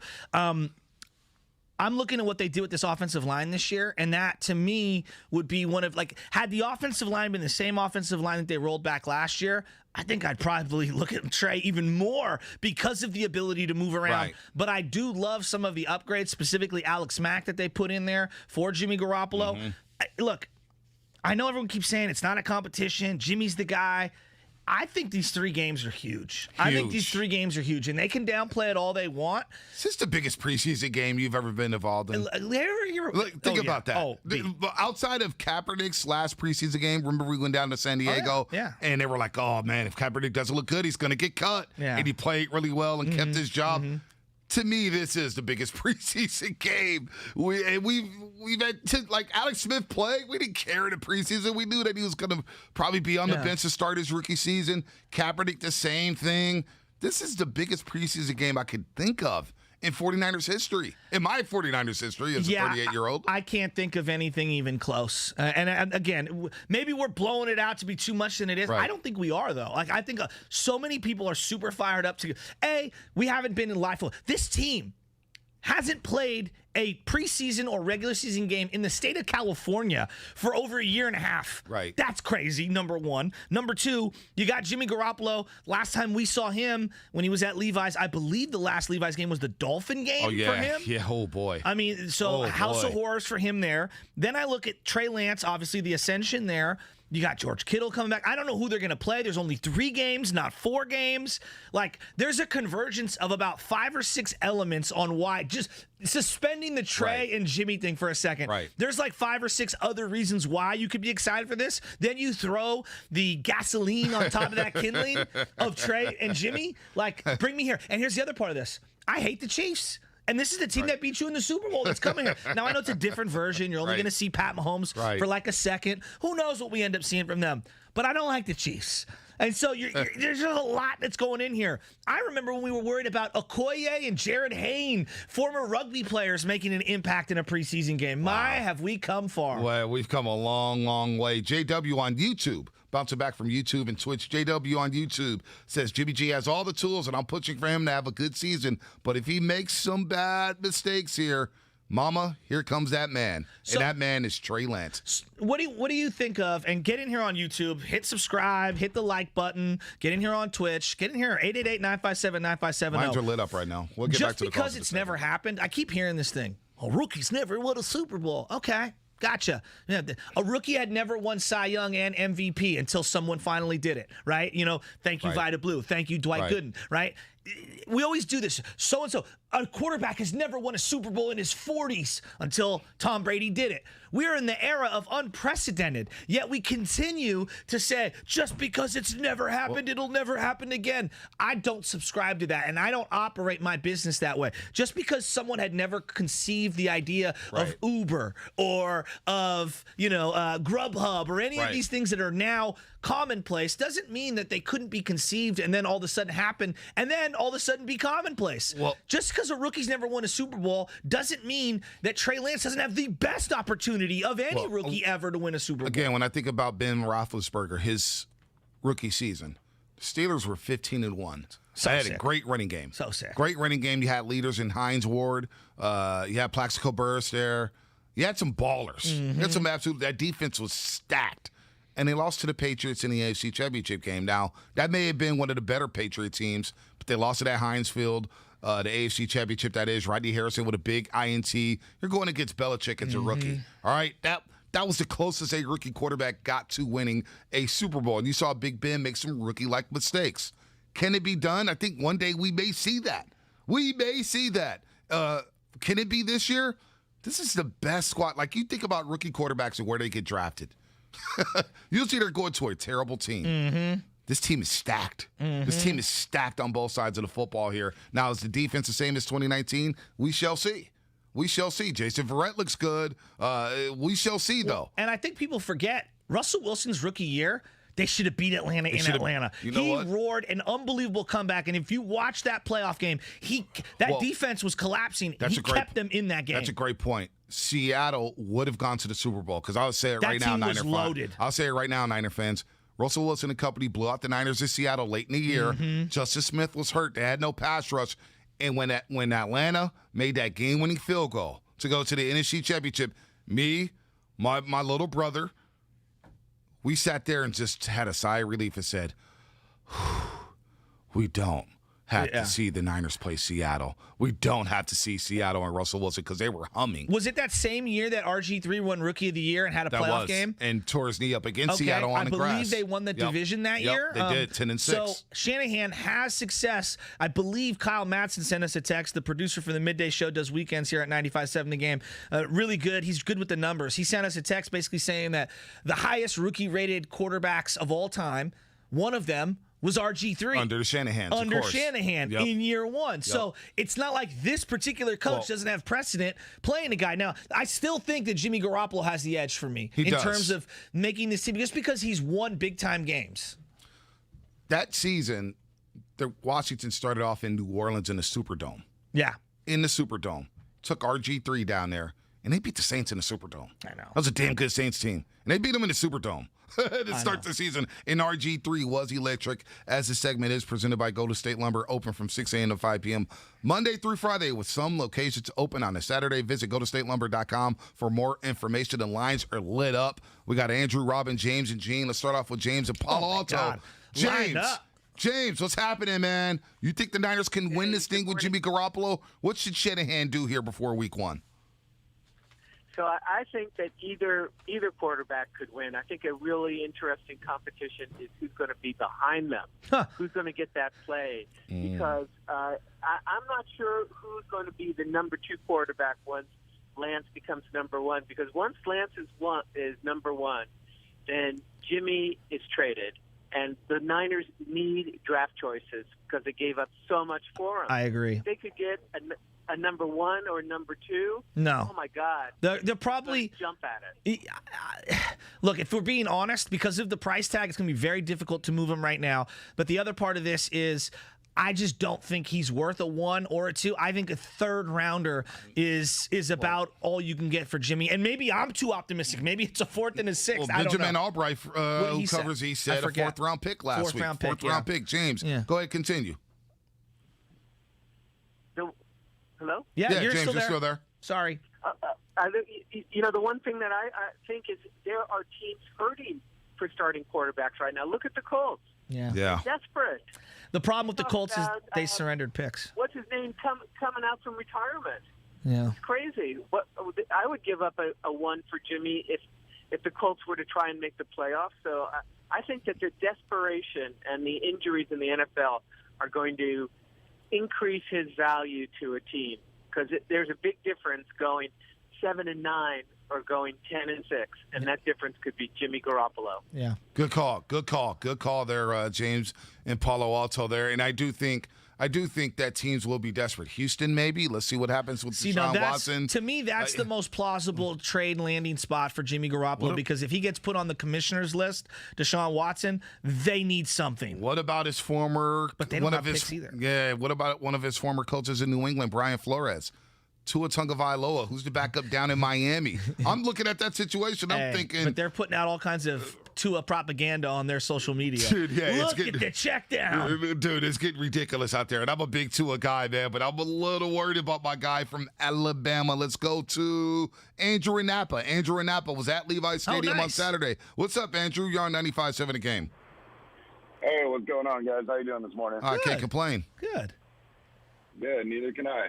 So on the Jimmy topic, I think Aaron Rodgers ships himself out of Green Bay next year, and you might see LaFleur picking up Jimmy G. I'm just calling that right now. And then beyond that, Austin Watkins Jr., that boy is a stud. He's a big boy. He's playing lights out. Yeah. I mean, not only did he make that corner catch in the end zone, like right there by the ground, but he also picked up on some one-on-one drills. He picked up a block, and just his energy is just lights out. We need a guy like that after losing KB. Yeah, good call on that. Austin Watkins Jr. is a big boy wearing number 7. They've only got 2 big-bodied receivers that I would call big, just thicker than everybody else, and taller, because Debo's short and thick, shorter and thick. Kevin White, who I don't think is going to make the roster. It's no separation off the line and of Watkins scrimmage. Jr., and those are big boys. I mean, we watch those wide receiver drills pretty closely, B. He's got a little wiggle to him. It'd be nice to see Jalen Hurd find a way, but man, that feels like such a disproportionate amount of attention to a guy that I don't know. I don't know enough. I need to see it from him in the preseason. Will he line up and get some snaps? A good call. That's another guy we're looking at. You want to see the internet set fire? Trey Lance throw a touchdown pass to Jalen Hurd. Oh my gosh. The internet will lose its mind. They will lose their mind. Jacoby Brissett, the backup down in Miami. Oh, Brissett. Jacoby Brissett. I like Brissett. He's okay. It's okay. All right, let's go to our main home girl. She's out there lurking in the city. Yeah. It's Robin here on the Morning Roast. What's up, Robin? Hi, you guys. I really love you guys, but you know what? I'm gonna have to come down y'all road just a little bit. First of all, I'm gonna go with Jimmy G. I trust him more than I do Trey Lance to take us there. I know what I can get and what I can't get, and because he is more experienced, I take it. I'll be there Saturday as well. And at the preseason game. Now, and I'm rooting for Jimmy G, simply because I'm tired of the overhype about this kid. He might be talented. He may have all this and that, which I'll say. He hasn't played one NFL game to this date, okay? And you guys keep saying you don't want to put Jimmy down, but that's exactly what you're doing. You're hyping this guy and diminishing him. So, until I see otherwise, I'm going with Jimmy G. I'm going to trust you guys' opinion because I listen to you every morning about his talent. But in terms of people comparing him to the next Joe Montana, I'm sorry. I came up with Joe Montana. You got to be one hell of a quarterback to be compared to Joe Montana. And I'll believe it when I see it. Robin, you guys. No, Robin. Come see me in section 327, all right? I want you to come see me. I got to take a photo with you, all right? We're going to throw it on the gram. You're one of my favorite callers. You know I love you. Please come see me on Saturday, section 327, all right? I'll take my best with you guys. Okay, baby, section 327. Come see me in the end zone. Perfect. Let's go. Robin is great. Let's Robin go. was great. And that Do you goes... know, true story, I had a class with Robin at SF State. No way. Yeah. Well, no way. Her brother coached me in basketball. Yeah, her daughter, Shantae Taylor, did I just butcher her name? No, Shantae. Anyway. Screeching halt. Anyway, she was a girls basketball player at City College, a baller. Oh, now she's like a bottom, but yeah, she would. She would dunk all over me, no doubt about it. I'm not going to front. She's played college basketball for crying out loud. It was like a Trey Lance, Jimmy G situation. Look, nobody's comparing Trey Lance to Joe Montana. Not yet. We're not doing that. We're not even going close. Give him 3 Super Bowls. We are comparing him to Donovan McNabb and Patrick Mahomes and Josh Allen. We are doing that. But we're not comparing him to Joe Montana. Yeah, not yet. stylistically. Not yet. But the hype is real, Robin. Trust me, the hype is real. Have you ever seen Seinfeld? Of course. You know when she trips in the sauna and she accidentally Elaine. Yes, and she accidentally touches the other woman and she goes, "Oh, they're real." Yeah. And they're real or whatever. I forget how the thing goes, but that's what I would say about Trey Lance. I like they're Seinfeld real a and they're lot. glorious. Seinfeld one of the better shows out there. Absolutely. Top 10 show in my opinion. I'm not going to lie. I thought it might be a hole in your game. I didn't know if you'd be in on that. So the Jewish people from New York. I didn't know if that was going to be a Bonte Hill type of a television show. KTVU at midnight, I'm 18, 19, 20 years old. They would show the reruns of Seinfeld. Oh, yeah. And I had basic TV, basic television. Didn't have cable, so I was like, man, I got to watch something. I got into Seinfeld. Seinfeld's great. George is the best character. George is by far. By far. Right? By far, yeah. George Costanza. He's the greatest. Kramer was okay, and then he did some things. I'm kind of out on Kramer. But Hello, George Costanza Newman. and Elaine were great. Yeah. Epic. All the dates Elaine went on. best. It was the best. Let's go to Gene in Oakland. The close talker. Gene in Oakland. Yes, the close talker. I remember that. The golf clubs in the trunk. I mean, there's so many great episodes. What about the Centipede episode where they're trying to play Centipede across the street with the big arcade game? Gene in Oakland, man. What's up, man? Jimmy Garoppolo, your thoughts. Can he help this team win a Super Bowl, Gene? We're going to do Seinfeld or football here. Yeah, let's get back to football. All right. Back to the Okay, 90s. so listen, and you can check me on this, but it looks to me like in over 100 years of professional football, no rookie has ever brought their team to the championship game, let alone won it. So I think it's Jimmy Garoppolo or a bust this year. Mm-hmm. He brought us there once before, okay?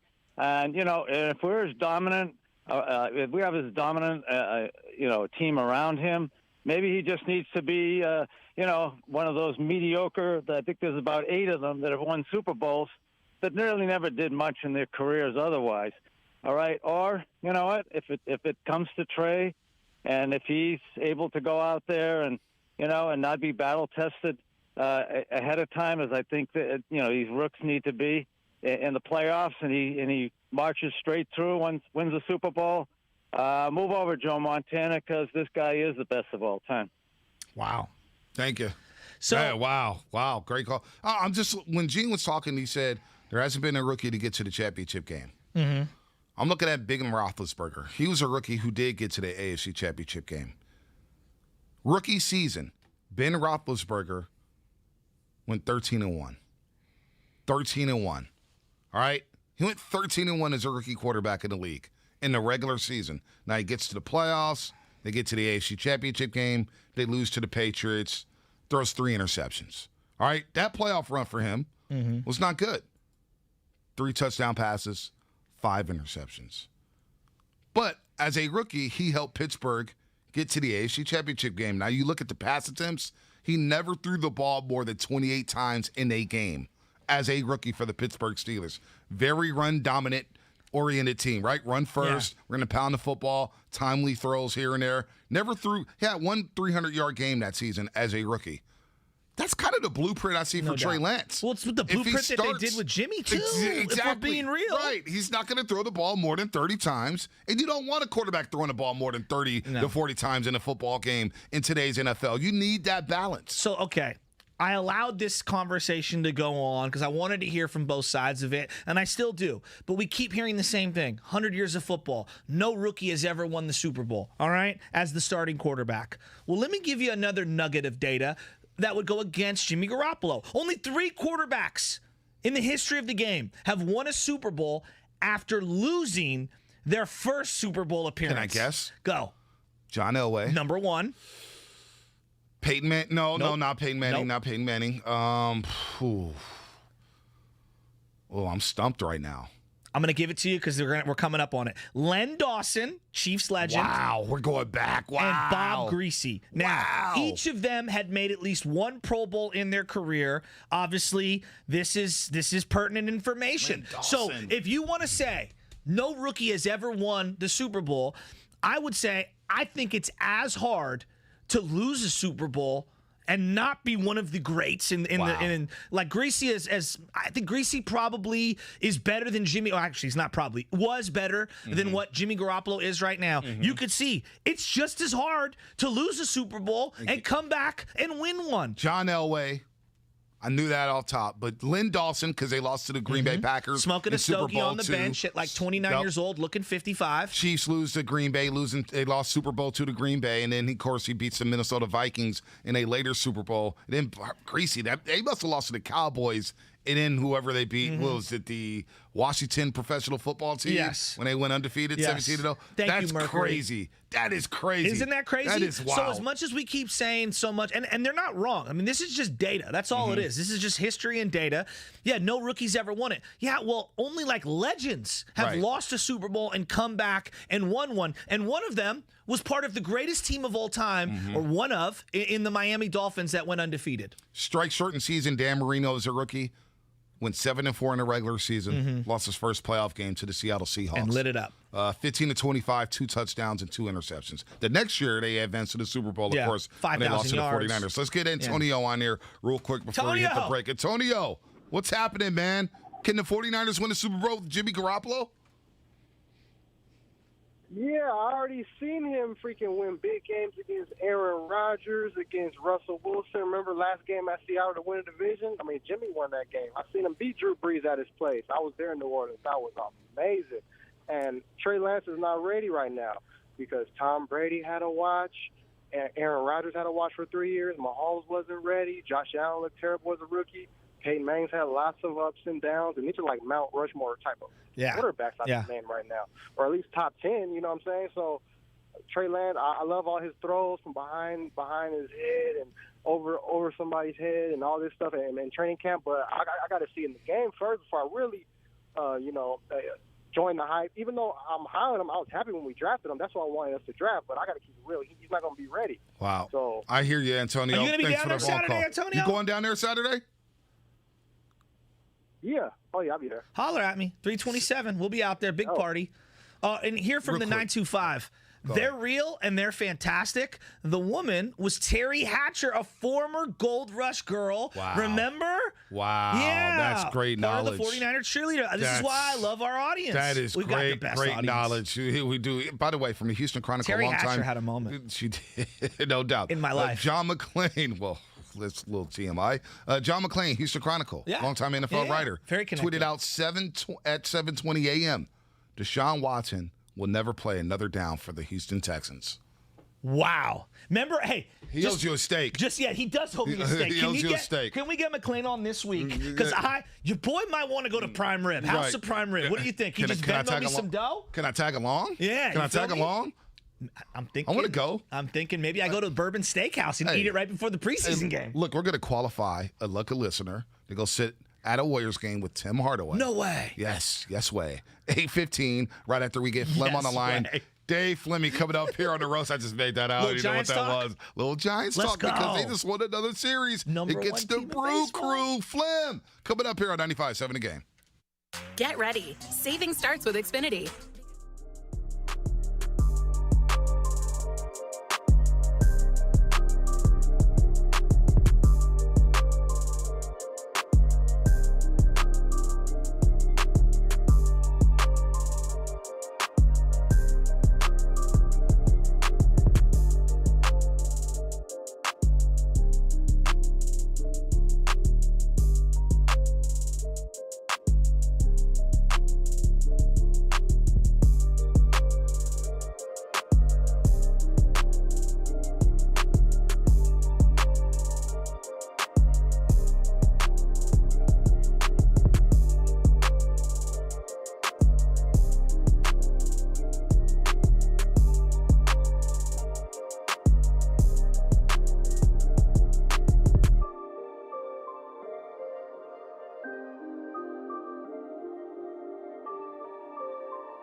Giants are rolling. Giants are rolling. They are rolling. But first, we got something to do. We got to qualify somebody, baby. Let's go, Langford. Here we go as he gets his stuff together. Hang on, this was my bad. Give me 1 second. All right, 1 second here. Caller number 3. Delay of game will penalty. Qualify for a chance to go to a Warriors game at Chase Center with Warriors legend Tim Hardaway. And here is the sounder. His 10th three of the night. That's right. That means caller number 3 will qualify for a chance to go to a Warriors game at Chase with Warriors legend Tim Hardaway. Be the third caller right now on our contest line at 844-999-GAME. That's 844-999-4263. Stay tuned for another chance to qualify each day around 8 a.m., noon, and 4 p.m. Between now and Friday, we are celebrating 95-70 Game's 10th anniversary and sending one of you to a Warriors game with number 10, Tim Hardaway. For contest details, go to odyssey.com/95-70 Game. I just celebrated my 5th anniversary with that. Can I go to a Warriors game? Can we get some damn tickets around here? All right, Dave Flemming coming up next. Shasky, take it away. Let's play the new Dave Flemming Open. You've heard him call college football. It cannot be closer and not be in the end zone. 4th and goal. Nolan will try to sneak it, and he pushes in. Amazing. Wow. You've heard him call San Francisco Giants baseball. So now Posey ranges away, and Bellinger throws it so high. Posey will come in to score. Yastrzemski over to third. That's how the Giants go ahead. 2-1. But we all know the crowning achievement in his career. Dave, baseball needs to take a page out of the ESPN Plus golf package. I'm dead serious. Well, baseball is a little different. Golf, we do have a lot of players out there, a lot of shots to choose from. He's our 95-7 The Game Giants insider. To me, Buster is one of the top 10 catchers in the history of the game right now as of today. And that should be easily good enough to put him in the Hall of Fame. And now, Dave Flemming. Dave Flemming, brought to you by the County of Santa Clara and Gordon Plastering. Dave, it only took us until the dog days of August to get you your Open. I mean, it needs some work probably, but what are your thoughts on your new Open, custom made over the weekend? Well, I'm a little torn because I am very appreciative of that. There's some fun calls in there, fun moments. I am looking at the calendar. I mean, I'm thinking, okay, we have been doing this since March, but sorry, Dave. No, that's okay.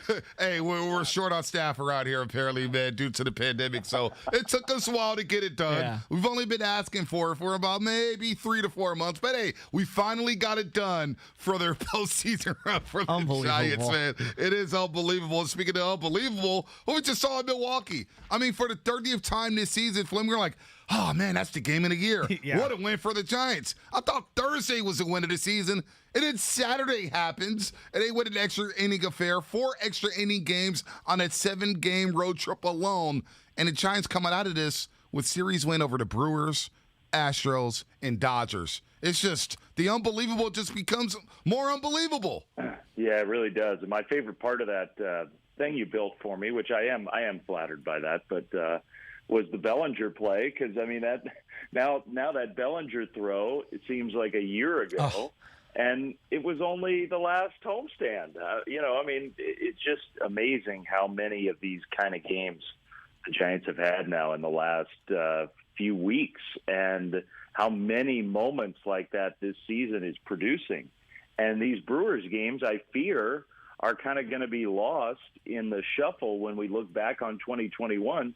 I mean, this was an absolutely astonishing weekend of baseball. All 3 games so similar, tense and close and tight, and the Giants having a battle against the Brewers pitching, which I think is the best pitching of any team in baseball, and to figure out a way, considering everything that was going on at the end of that road trip, as you said, all the extra inning games. The Giants have had 1 off day since the All-Star break. So think back to what you guys, the All-Star break for me at least was a little vacation. But I mean, that feels like an eternity ago. It does. And they've had 1 off day in that whole time, had to play 2 series against the Dodgers, had to play the Astros and the Brewers, play the Cardinals in St. Louis, I mean, some of their toughest games of the whole season. Mm-hmm. And this morning, they are 30 games over 500. 30 games over 500. I mean, I'm running out of ways to praise this team for their mental toughness and ability to push through all the stuff that's gone on. It's been great. Yeah, it's unreal. And you just referenced all the different great teams. I mean, literally 4 of the top 7 teams in baseball by the MLB Power Rankings they've played and beaten in series here in the last couple of weeks. They steal a game yesterday with Posey not playing. He gets the 2 days of extra rest.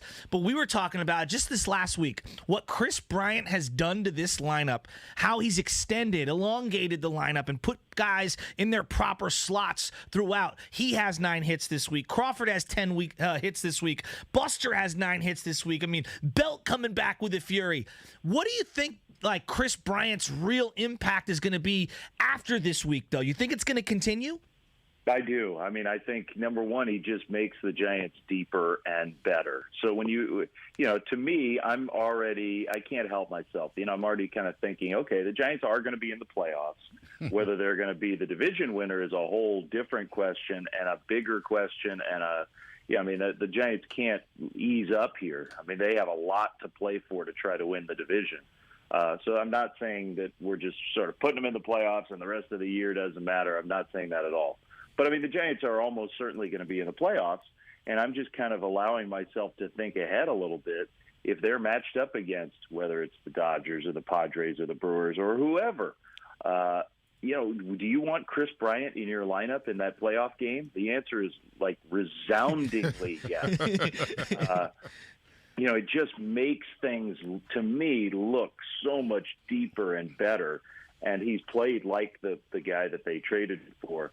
He also, one thing you saw this weekend, I mean, especially the Saturday game, started at third, went to the outfield, came back to third. So now he's played third, left, center, turned to double play at second. I mean, I think, in an emergency, if you were shuffling around, he could go play second base. He could play first base for sure if you needed him to. I mean, he is giving Gabe Kapler this ability late in games to shuffle, double switch, keep, if your bench gets short because you've made a bunch of other moves, you can move him all over the place. That to me on this team is so valuable too. So yeah, I think Chris Bryant's going to be a big factor for them. One of the many great voices of the Giants, Dave Flemming, here on 95.7 The Game, joining us as he does every single Monday here on the Roast with Shasky and Bonte. Dave, you referenced the Bellinger play. That felt like a long time ago, I admit. Throwing the ball into like the upper deck as the Giants won that game 2-1. We saw the Brewers Saturday night drop a fly ball. Your call was amazing. He missed the ball. He didn't make the catch. And then you see the base running blunder yesterday. The one thing I think people don't realize about this Giants team is they don't beat themselves. And that could be the difference. Heck, we saw it in 2010 with Brooks Conrad with 3 errors in Game 3 of that series against the Braves. Little things like that beat you in big-time games. And we see the Dodgers and we see the Brewers make these blunders where the Giants all season long, Flem, they just don't make these mistakes, base running mistakes, catching the ball, errors or whatnot. They play clean baseball. Yeah, they really do, and it's a good point you make because it has been a factor this season. And if you look back, okay, so what's been the worst? What are the worst games the Giants have played this year? The Pirates have featured several of them, and if you look back at that weekend against Pittsburgh recently, the home weekend against Pittsburgh, the Giants made a bunch of mistakes. True. Kicked the ball around a few times, issued some walks in bad spots. Opening night was a disaster. What happened? Well, they walked the world and made a couple errors, and it just was ugly. The only times the Giants have struggled this year have been when they have done those things, and their ability to not do them is a huge factor. And the other point is it's a really hard sport, and it's really easy to make mistakes. And so avoiding them is a gigantic strength. I mean, if you're doing something really right if you play clean baseball, and that's what they've been able to do. They don't have, the funny thing about the Giants in a lot of ways to me is look around the diamond. Like, okay, Buster Posey's a really elite defensive player. Brandon Crawford certainly is an elite defensive player. When Steven Duggar's in there, I mean, I'm not going to say he's one of the top 3 or 4 center fielders in the game, but he's a really good defensive center fielder. Otherwise, you look around the diamond and you say, okay, they have some solid players, but their team defense has been so good, and they position players beautifully. Their scouting has been great in that way, and then those players just are solid. And if you get solid from everywhere, the collective group is so much better than solid. And we've used that word depth all year long. It goes back to that. The Giants have a lot of good players who can play in different spots. Yeah, it's such a great point. The attention to detail. I mean, someone like Darren Ruff, who's not a Blazer, how many times has this guy taken an extra bag because teams fall asleep on him? It's kind of unbelievable. I want to get into the bullpen. They swoop up Chris Bryant and Tony Watson, and Watson was kind of ho-hum to a lot of fans. But this dude is, God, what a great acquisition. The bullpen in the 3-game span this weekend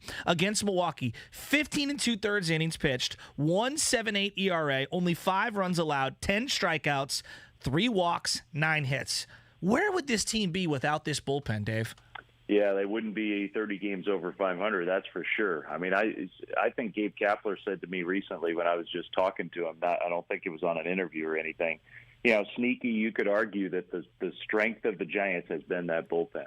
And that's pretty amazing considering.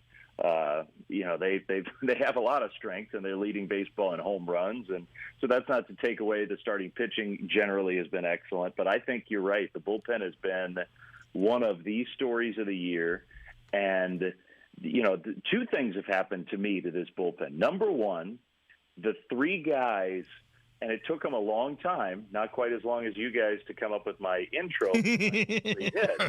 But it took them a long time to slot into these 3 roles, and especially to discover Dominic Leone and get him up to speed.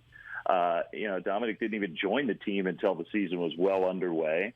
But they've got 3 now who kind of slot into those last 3 innings in a close game. And so that has helped everybody because, the Giants' goal wasn't to avoid specific roles in the bullpen.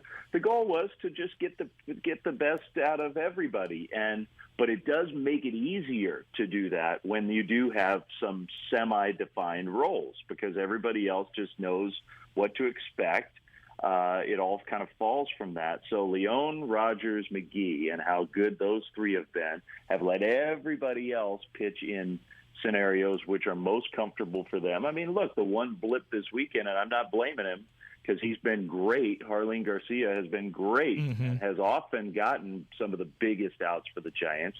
But when you asked him to be in a little different spot than he's used to, it did look a little different. And sometimes that happens. That is not blaming him. And then they've done a great job to what you're referencing, I think, ultimately is of just trying constantly to tweak and improve it at the back end. So, if you can get just even a little bit better, that's worth it. And that's what the Tony Watson deal was about. Because you're right. A lot of people said, why'd they do that? They have all these relievers. What Tony's got a 4 ERA. They got all these left-handers. What do they need Tony Watson for? Well, he's a little bit better than the guys who were pitching those innings before him. And it's a great way to run a team. Let's try with everything that we do. Let's try to get a little bit better. No doubt about it. Dave Flemming here on 95.7 The Game, as he is every single Monday, the voice of the San Francisco Giants, breaking down another big-time series win. It felt like it was October, man. It was high-level baseball. And we'll get to the starting rotation in just a second, but the return of Brandon Belt. I mean, when he went on the IL, Flem, he was swinging a good stick. He was hitting the ball all over the place. He was red hot. He comes back and picks up where he left off. Monster series for him. And what a welcome sight as we talk about Chris Bryant. Now you got Brandon Belt and Darren Ruff at first base. You got Tommy LaStella back. Brandon Belt just makes this lineup that much deeper, and he looks like he's about to lock in on one of those typical Brandon Belt hot streaks. Yeah, 2 things. Number one, it also gives the Giants more time with Longoria. You don't have to rush him, which and Ruff deserves credit for that, and Bryant deserves credit for that. There are lots of guys who do. But that's one thing that depth does also is the guys who are coming back from injury get a little extra time. They don't have to rush. They don't have to get in a spot where they're, maybe playing less than 100%. Like, let Longoria feel as good as he possibly can feel before he comes back, and then he's more ready to help you right away. So it just makes everything easier. His hot streaks are really, really hot. We know that from years of watching Brandon Belt. And I hope he's starting one now, because those are really, really fun to watch, and it doesn't matter home or road. Belt's hot streaks at home. He hits the ball into McCovey Cove, and with this series starting against Arizona and Colorado, those are two teams that have, in a weird way, for as much as they have struggled, those two teams starting pitching, Gallen and Kelly, are going to be on Tuesday and Wednesday, and then the Rockies have some guys who are solid in the starting rotation, and so they need that left-handed pop right now, and Belt sure gives it to them. I am happy. One thing I'm happy about is all these years with Brandon Belt, right, sort of riding the roller coaster and the fan experience with Belt, and he's been the kind of public enemy number one at times, and the slump shoulders and the body language police and the strikeout police, and why doesn't he get the runner in from third and all that. I think finally we're at a point where people are really appreciating the great career he's had and how good of a player he is. He has been one of the greatest Giants hitters of not just this era, but of any era. He's in the top 25 or whatever of San Francisco Giants position players of all time. He's been that good, and I'm glad that it feels to me like people are more appreciative of Brandon Belt these days. I think you're right. It's just when you say it out loud, I think people are still, having a difficult time trying to process it, but you're 100% correct.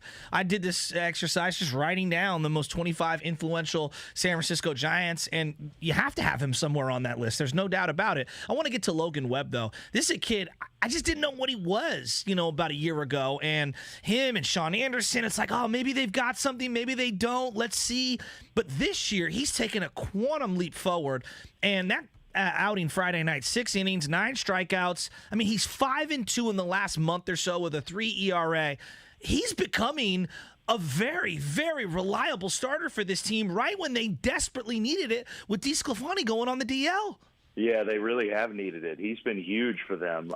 He's done a few things to me, Logan Webb. He has, instead of before where every pitch had to be perfect, and so then he was almost like a nibbler with really good stuff. He was trying to hit every corner perfectly. He was trying to make every pitch the best 2-strike pitch you can imagine.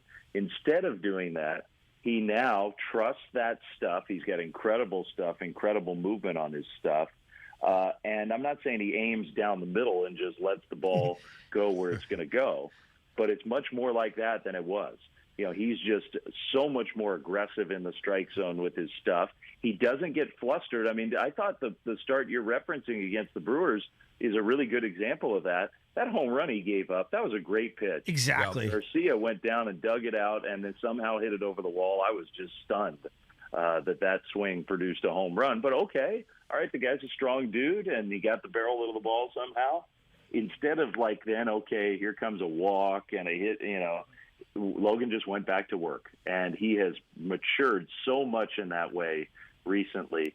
The other thing that I think is a factor with Logan Webb right now is in the era of no spider tack and no grip agents, that the guys who rely on the high fastball for the extra hop that the grip stuff gave, the extra spin rate, all the strikeouts we were seeing on high fastballs early in the year, which have largely dried up, Logan has never been dependent on that. It's almost like he's the perfect pitcher to have no problem with what happened, this crackdown, because his stuff is so not reliant on that. He's got the 2-seamer, he's got the sink movement, he's got the changeup, and then his slider is not one of those sliders that has disappeared now that pitchers have to go about it a different way.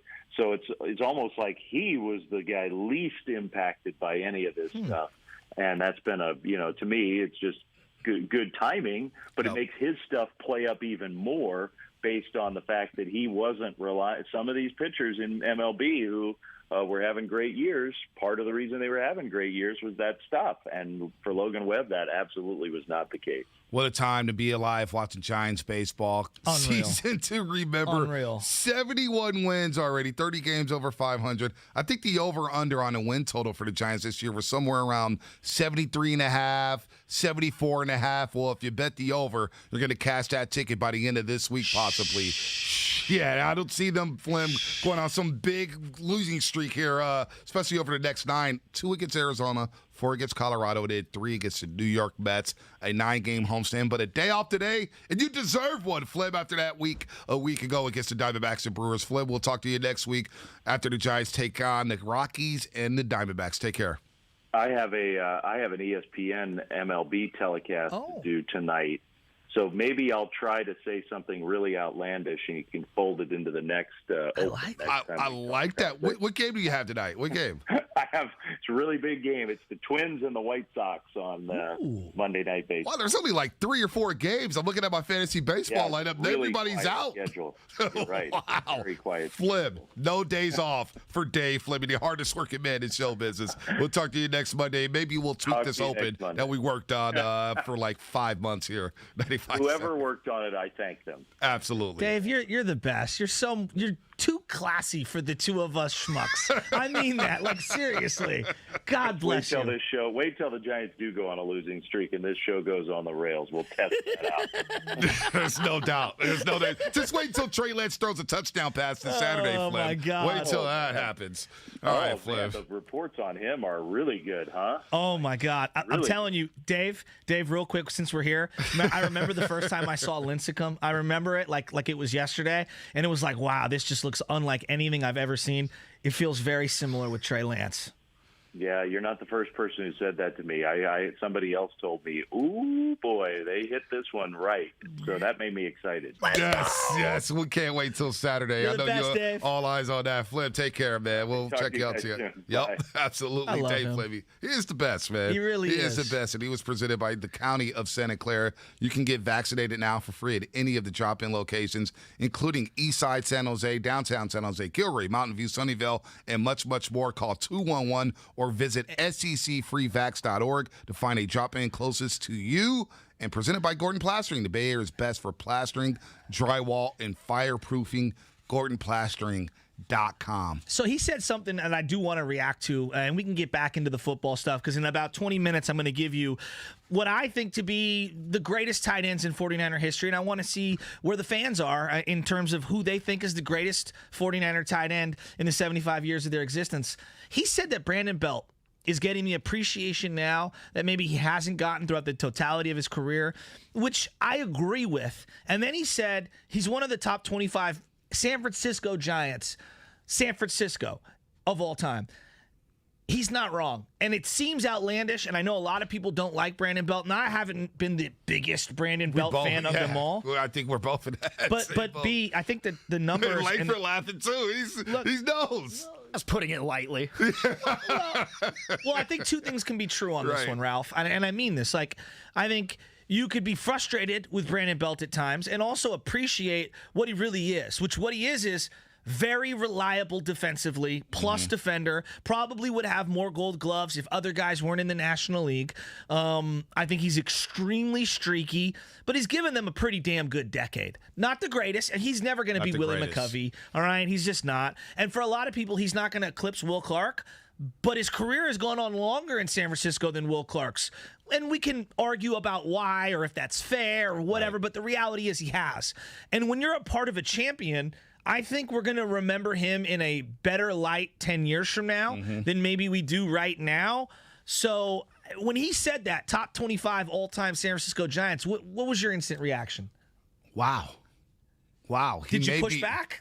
I wanted to push back, but he's Flem. You can't push back against Flem. He's our guy. But you think about it in his career, what's been the biggest knock on him, right? The call strike 3, the body language. Hurt. But he's hurt. And that to me is maybe number one. I think the injury is the number one. Because every time it feels like he's turning a corner, he gets hurt.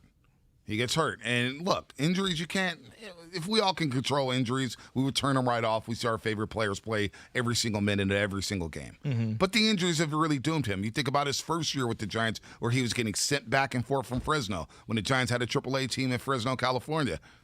He's up with the big league team. He hits a 3-run shot off of Clayton Kershaw. I was at that game, the second game of the season in 2011. And then he goes back down to Fresno. He goes up and down, and he kind of just like – man, I'm a little flustered by this guy, the inconsistency. And he's been the whipping boy, but boy, he's had some great moments. Do we all forget the 2014 World Series where he was red hot against the Kansas City Royals? Mm-hmm. He had a very good series at the dish and at first base with his glove. And that's an interesting question. I bet you, as the 415 comes in here, would you take Brandon Belt over JT Snow? There's a lot of fans that would not take Brandon Belt over JT Snow.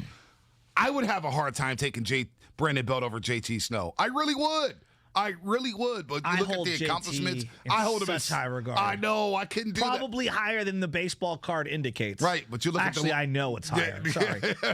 Like I wouldn't take Brandon Belt over JT Snow. I wouldn't take Will Clark over Brandon Belt. Wouldn't you say, like, when we talk about like point guard for the Warriors, right? You know, we Hardaway and Steph Curry, and we look at all the different guys, Baron Davis, that have played point guard for the Warriors. We talk about quarterback with the Niners. Right.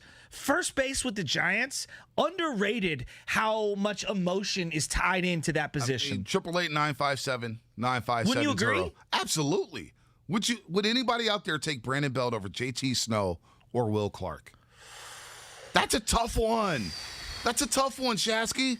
Did you get Willie McCovey? Well, you know what I'm saying? Look, you're not knocking Willie off. No, Willie you're not. Had 20 years in a Giants uniform. Right. He's stretched. He's one of the greatest players of all time. For a lot of people that are my dad's age, you know, as much as Willie Mays is now remembered as the greatest Giant, it's Willie McCovey that's the greatest Giant. If you talk to the insiders of that era, they'll tell you, like, Willie McCovey was a Giant because he came up one of the first ever San Francisco Giants. And like Belt, at times was yo-yoed early in his career because of Cepeda out to the outfield, which he wasn't an outfielder. I mean, it's impossible to knock Willie McCovey off his perch. I mean, he's one of the greatest first basemen of all time. Right. I mean, Brandon Belt. Wow. The championships. Right? I mean, dude, he's had a hell of a career with the Giants. He has. He's had a hell of a career with the Giants, but there's always somebody in the organization that's going to be underappreciated, right? Like when you think about the great 49er teams, there's a lot of guys who are John Taylor comes to mind, underappreciated. Underrated, but maybe underappreciated. Brent Jones, like Vernon Davis. I would put Vernon Davis in that category. Vernon Davis. We're going to talk about tight ends. I think there is a lot of similarities between Belt and Vernon. It's huge, right? Leaving a lot to be desired. Exactly. Extremely high hopes. Reaching a small window of excellence where they actually were great players. But then it felt like you look at the body of work and you're like, wow, look, he's topping all of these different categories. Did I appreciate Vernon Davis the way I should have? Dude, the expectations, right? Vernon Davis was drafted number 6 overall. Yeah. We saw the tears coming down in the green room when he got drafted by the 49ers. And he comes in his first game. First catch was the touchdown against Arizona on a little wheel route, and he does a little bird thing with his foot on the football. And then it's like, man, he gets thrown off the field by Mike Singletary.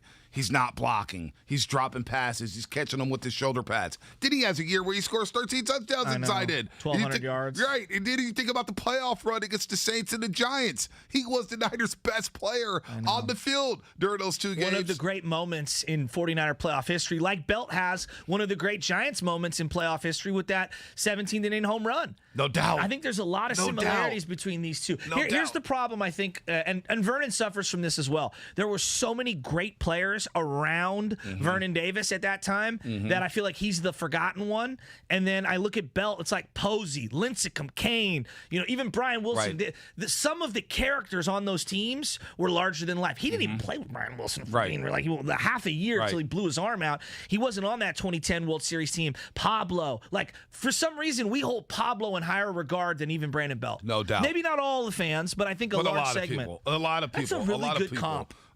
Stephen Babs, our guy Stephen Babs up in Vallejo. I'm taking Belt over JT Snow, but I'm not taking Belt over Will Clark. I could see that. 408. I think that's fair. That's a hell nah, Bonte. That's a hell nah. All right, I feel you. I think I'm with Steven. As much as I love JT Snow, I think Belt has been a better body of work. I think he's been a better San Francisco Giant. Yeah. I do. The rings matter.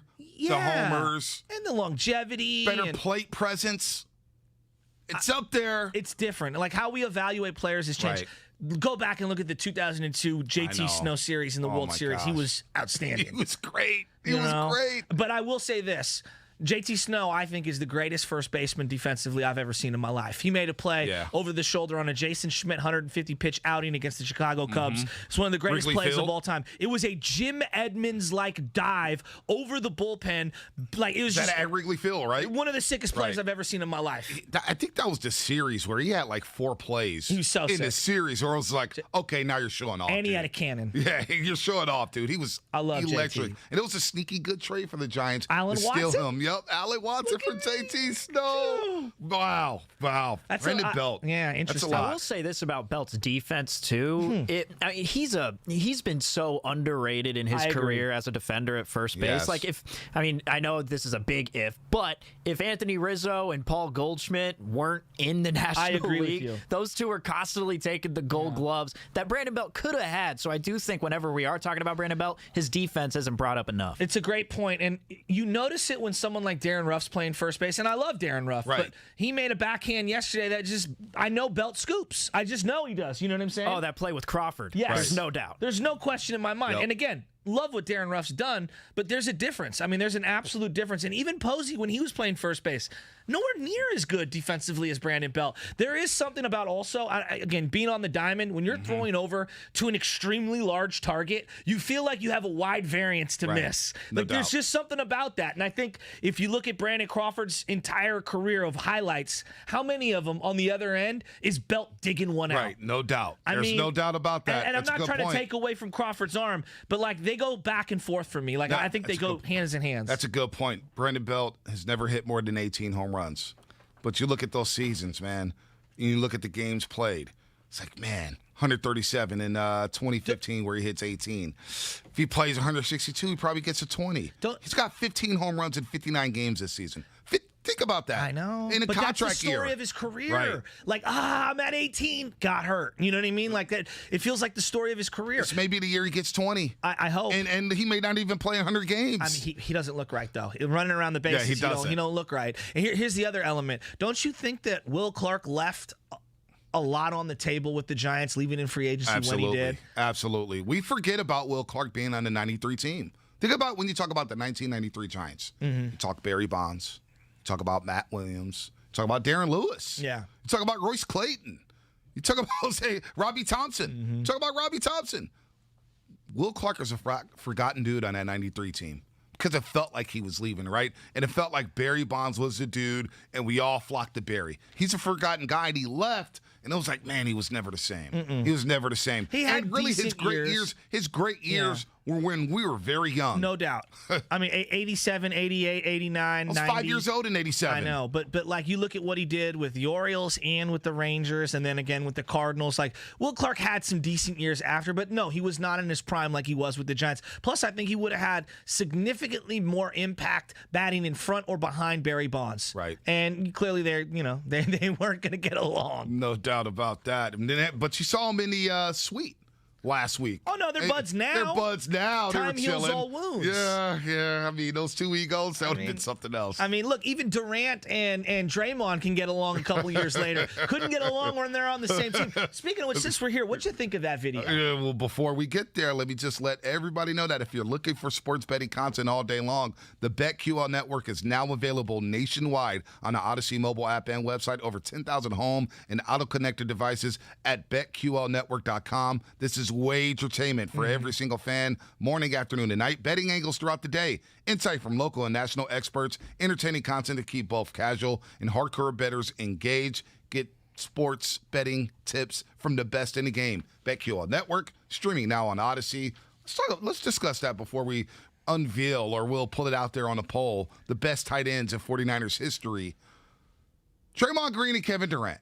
Team USA wins the gold over France.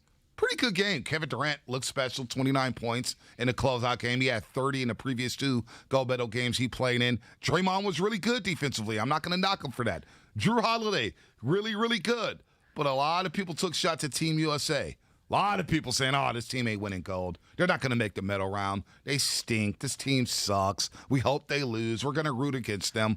Well, here's Kevin Durant and Draymond Green after the game as they're walking to the presser after winning gold. They had a couple shout-outs for a couple people. We grinded for this one. We moved up the stairs. Everybody who said we was going to take the L, they had some power rankings on. Kendrick Perkins, you talk a lot of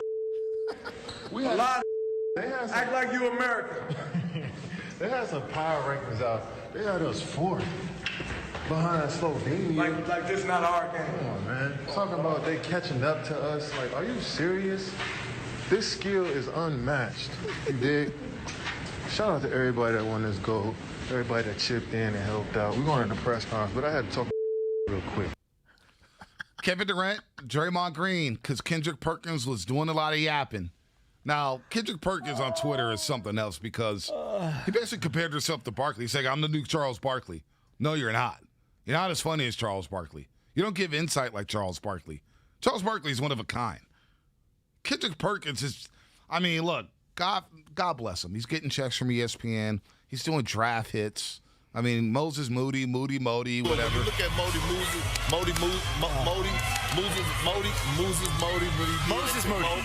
Moody. I love how angry the was it Fowler? Who was that? That was Reese Davis. Reese Davis is like, Moses Moody. Just come on, man. Let's go. Like, Jay Billis up there like, really? I put all this work into the draft prep, and I'm sitting here with Kendrick Perkins? So, Draymond Green goes out and shouts out Kendrick Perkins.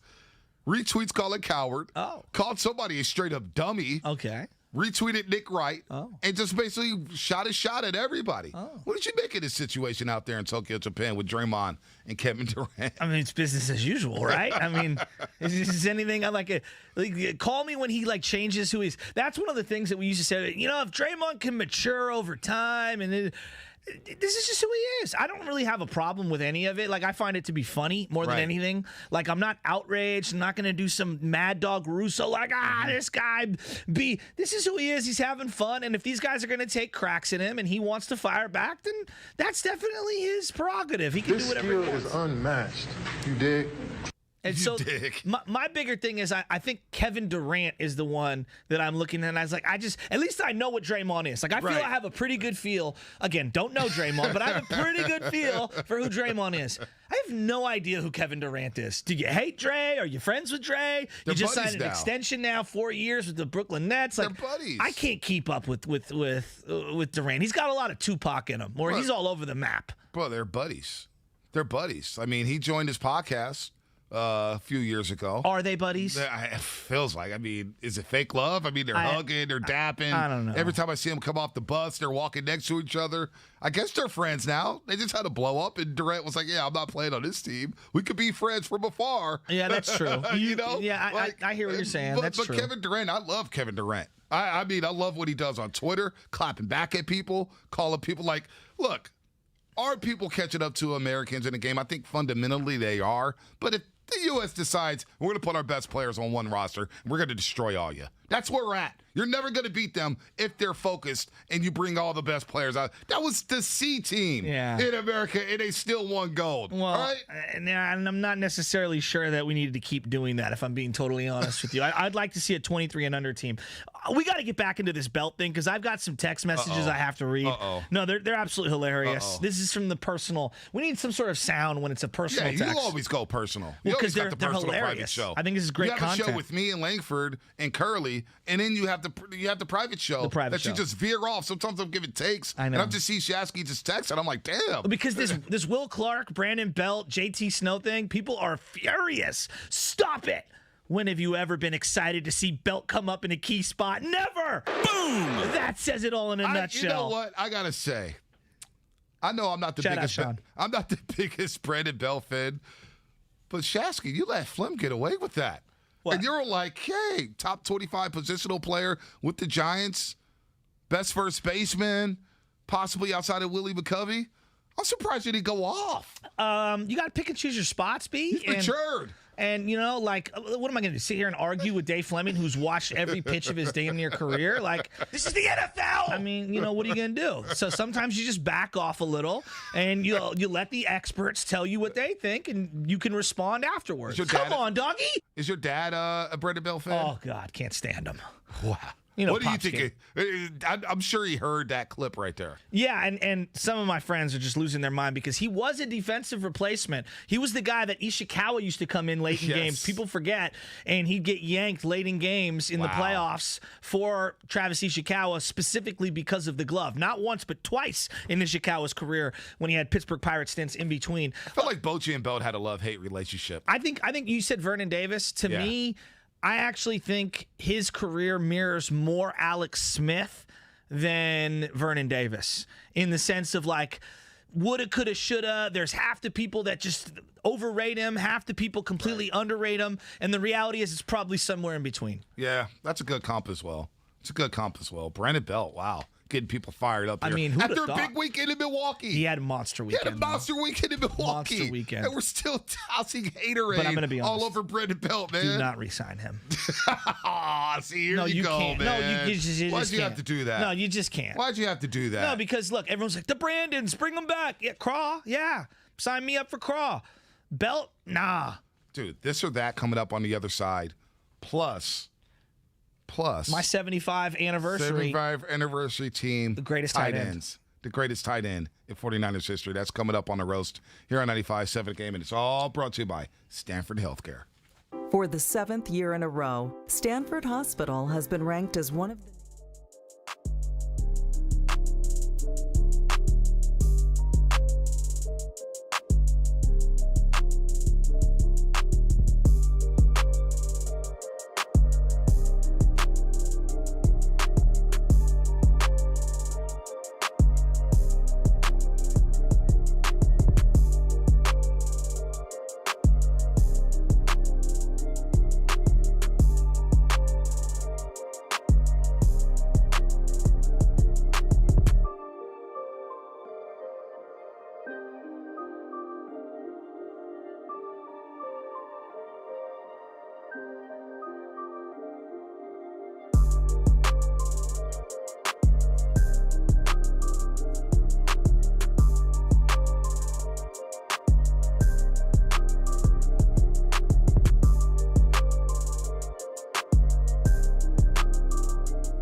Fonte and Shasky. Draymond Green is right about that. A lot of people don't know what they don't know. They do in all facets of life. That is facts by Draymond Green as he wins another gold medal, his second gold medal.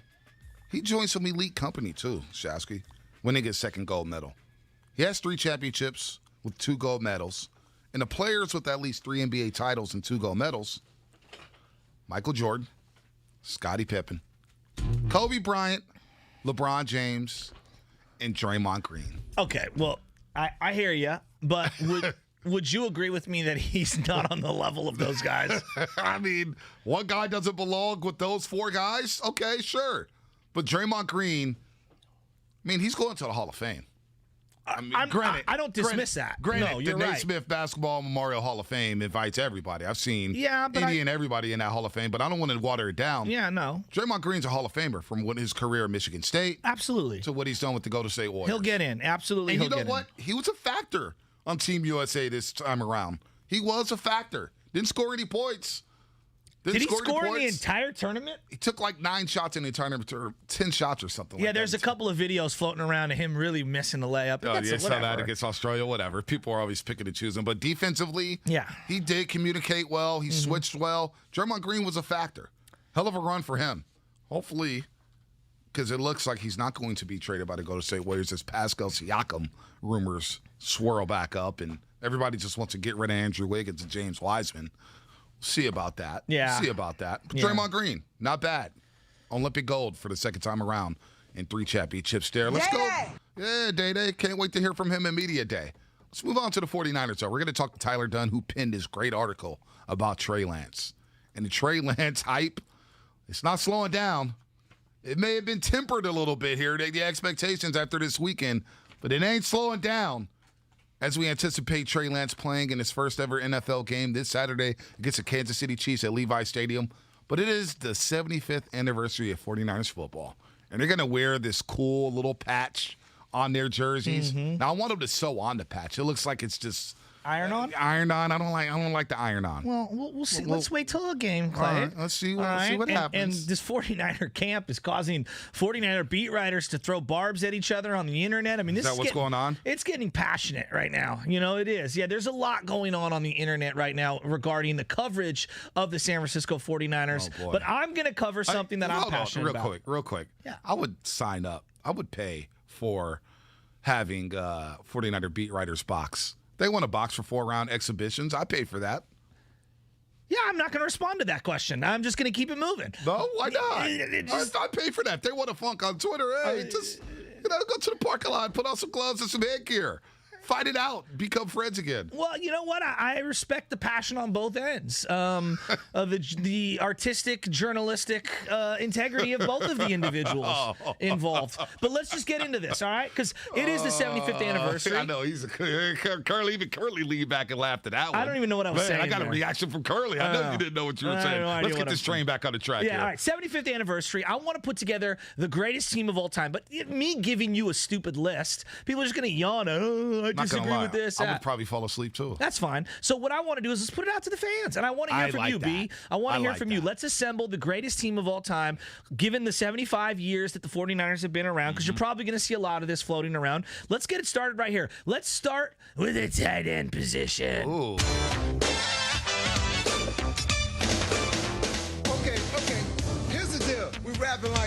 Okay, this is the 1980s 49er song rap. We are the Niners. We came to play. Have you ever heard this, you guys? Steven, had you ever heard this before I showed it to you? Not before you showed it to me, no. And what do you think? Turn up just a little for the people. It makes me think that I miss those days in the 80s when each good sports team would make a song like this when they were cocky enough. I heard one from the 86 Mets the other day. It's terrible. I love it. But it's so great. That team, they have a 30 for 30 coming up on that team. Yeah, Cocaine Cowboys Part 6. The Bears Super Bowl team. Don Gooden, real quick. I know we're talking Niners here. Don Gooden did that 30 for 30 when Strawberry said, I missed the parade. I was watching it on TV because I was so coked out of my mind, and the clock was just spinning. Oh, it's 3 a.m., 4 a.m., 5 a.m., 6 a.m. That 30 for 30 actually made me cry, man, because they were so talented. But, yeah, the Cocaine Cowboys thing, that's good stuff. That is funny. All right, so I'm going to give you a couple honorable mentions that I think you absolutely have to bring up when you're talking about the tight end position for the San Francisco 49ers. Right. And then we'll get to what I believe to be the 3 best 49er tight ends of all time. And I'd love to hear from you, the fans. 888-957-9570. Who is your favorite 49er tight end of all time? Or who is the best? Who would you vote as the best? Who would be your starting tight end on this team? That's what I'm saying. And it's tough because one guy is in the middle of his career. Let's go to Monty Stickles, 1960 to 67. Had almost 3,000 yards, 14 touchdowns in an era where they just did not throw the ball. Monty Stickles was a very, very, very good 49er. Langford, it's a hell of a name. That's the best name ever. Monty It's such a great name. Stickles. Did he have Stickum for hands? Did he have great hands? Monty Stickles. We need your grandpa on to talk to. And I'm not trying to throw shade. No. Monty Stickles. All right. And then if you we need real tape for that one. And he was a great Niner. All right. He really was. All right. Let's get to another one from 1982 to 1987. Where would this team be without Russ Francis? Look, Russ Francis, if you didn't have a Russ Francis football card, then you didn't have the right pack of cards. Russ Francis, an absolute legend, great hands, was a great tight end for the 49ers. A lot of people don't know about Russ Francis, Shasky. All right, and again, under only 2,000 yards, couple of touchdowns, great blocker, just intense, would run dudes over. Ted Kwolek, okay, 1969 to 74. Everybody's yawning, they don't know who they are, so let's get to the big 3. Give me, they're not in order. I'm just going to go in the order with which they played for the Niners. So let's start with the guy who's the oldest of the bunch. Number 3. Number 3. Dwight Clark. No, it's going to be Brent Jones because Dwight Clark played wide receiver. Brent Jones from 1987 to 1997. Okay, this guy had 5,000 yards for the 49ers, 33 touchdowns. The argument for Brent Jones is that his body of work is nowhere near how good he really was as a player. He was the 3rd, 4th option at times on a loaded 49er team. Obviously played tight end during the Joe Montana era. Right. Obviously played tight end during the Steve Young era. Won 3 Super Bowls with the team and has been one of the great ambassadors of the 49ers since retiring. I mean, I'm wearing his jersey right now, number 84, Brent Jones. Jersey. You know the thing about Brent Jones? He would go down the seam and he would get his clock cleaned. He was so I mean, sick. I saw this dude take so many hits, depletions. But when you play alongside Jerry Rice, John Taylor, then you got Ricky Waters in the backfield, you have Roger Craig in the backfield. Brent Jones was our tight end growing up. Right. That was our guy. That was the guy we compared everybody to, whoever came after Brent Jones. And he had some spectacular seasons. Spectacular. He's got a couple rings. He's got a couple Super Bowl rings. You know what I'm saying? 3-time Super Bowl champ, 4 Pro Bowls. Santa Clara guy, too. Santa Clara University. Brent Jones was that dude, a 5th-round pick by the Pittsburgh Steelers, comes to San Francisco. Had a great career. I'm eager to see where Brent Jones lands on this list. Will he be the starting tight end on his team for 49er fans? Don't you think he'd been better in this era where the tight end is used more? He would have been lining up in the backfield. He was 6'4", 230. He's a beast. The guy was a beast. He had speed. Good athleticism, too. I remember the touchdown run against Philadelphia. Ooh, look at you. Yeah, remember that? Against Philadelphia where they scored 4 touchdowns on that vet turf. He had some big plays for the Niners, man. We also remember the missed block in the 90 NFC Championship game when Roger Craig fumbled. A lot of people remember Roger Craig and Brent Jones went at it. They said, Brent Jones, you missed the block. You got Roger Craig hit, and that's why he fumbled, and that's why you guys didn't three-peat. But Brent Jones is really, really good. Yeah, there's no doubt about it. And he's got the second most tight end touchdowns for the San Francisco 49ers ever, second most yardage ever. But let's go to our number 2 in terms of, chronological order. All right, number 2 tight end on this list that we're going to put on the poll. Number 2. Vernon Davis. 2006 to 2015. This guy was outstanding for the 49ers. We really have underrated criminally his career. Almost 6,000 career yards at the tight end position with no offensive coordinator for the first 5 years of his career. 55 touchdowns. 55 touchdowns. Wow. On the list of all time, including wide receivers, 1, 2, 3, 4, 5, 6. He is the 6th most touchdowns ever from a 49er. Vernon Davis had a great career, and Vernon Davis, in my opinion, is somebody that I think we're going to look back at 15, 20 years from now and appreciate him more. Dude, 2 different seasons with 13 touchdown catches. Vernon Davis, and I just made a comparison that maybe Brandon Belt is the Giants version of Vernon Davis, a guy who had a lot of hype, who showed a lot of promise, but you didn't get everything out of him. Now, the concussions didn't get to him later in his career. Guy ended up stealing the Super Bowl ring with the Denver Broncos. Remember that? He got a Super Bowl ring with the Denver Broncos. Came back to Levi Stadium. Right. How ironic was that? Only a 2-time Pro Bowler. You would have thought that Vernon Davis would have gone to the Pro Bowl at least 7 times. Right. Because of the speed, the hands. He was a beast in the run game and the pass game. He was physical. Wow. Vernon Davis. I don't think he's going to end up number 1 on this list from the fans. Yeah. And I think the fans are just they were just over him. Well, Vernon Davis in one season had almost as many touchdowns as the current guy who I'm going to bring up, George Kittle, has in his career. Kittle has 14 in his career. That's it. The number 1 tight end season in 49er history belongs to Vernon Davis. I mean, B, how many touchdowns did he have in one season? 13. He had 2 different years where he had 13 touchdowns. Think about that. Okay, Kittle, who's been outstanding, 14 for his career. Right. And he's played this is going to be his 4th season. And Vernon Davis had 13 twice in one season. I just think that we've criminally underrated Vernon Davis. A great inline blocker as well. Toughness, just the speed, everything you look for. Now let's go to the number 1 guy, the guy who's currently the tight end for the tight end position for the 49ers. Give it to me. Number 1. From 2017 to 2020, a 5th-round draft pick. He has 3,500 yards at this point. He needs just a couple of more 1,000-yard seasons to catch up to Vernon Davis. He only has 14 touchdowns in his career, but he's an ascending Pro Bowler. I mean, this guy is a superstar. In 3-4 years, he has basically 3/4 of the amount of yardage that Vernon Davis had in essentially a 9-10-year career with the 49ers, and that's number 85, the current number 85, George Kittle. Look, he has the potential to be the best tight end in possibly NFL history. Now he's got to do a lot. Can you be Antonio Gates? Could you be Tony Gonzalez? I don't know about that. I mean, that's the bar. That's the type of talent George Kittle has, though.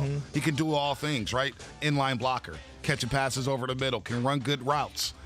But he's got to stay on the football field. Yeah. And right now, he would not be my number 1 tight end. He would not be my starting tight end on the 49ers. So you agree with me? We're going to put on the poll, on the 95.7 The Game poll. Go on Twitter and vote. If you're on YouTube, vote. If you're on Twitch, please get in there and vote. I want to hear from some of the fans. Brent Jones is going to be one of them. I think Vernon Davis absolutely has to be one of them. And clearly George Kittle has to be one of them. Would you agree? Absolutely. I'm loving YouTube, though, and our Twitch line. What are they saying? What about John Frank? How you guys forget about John Frank?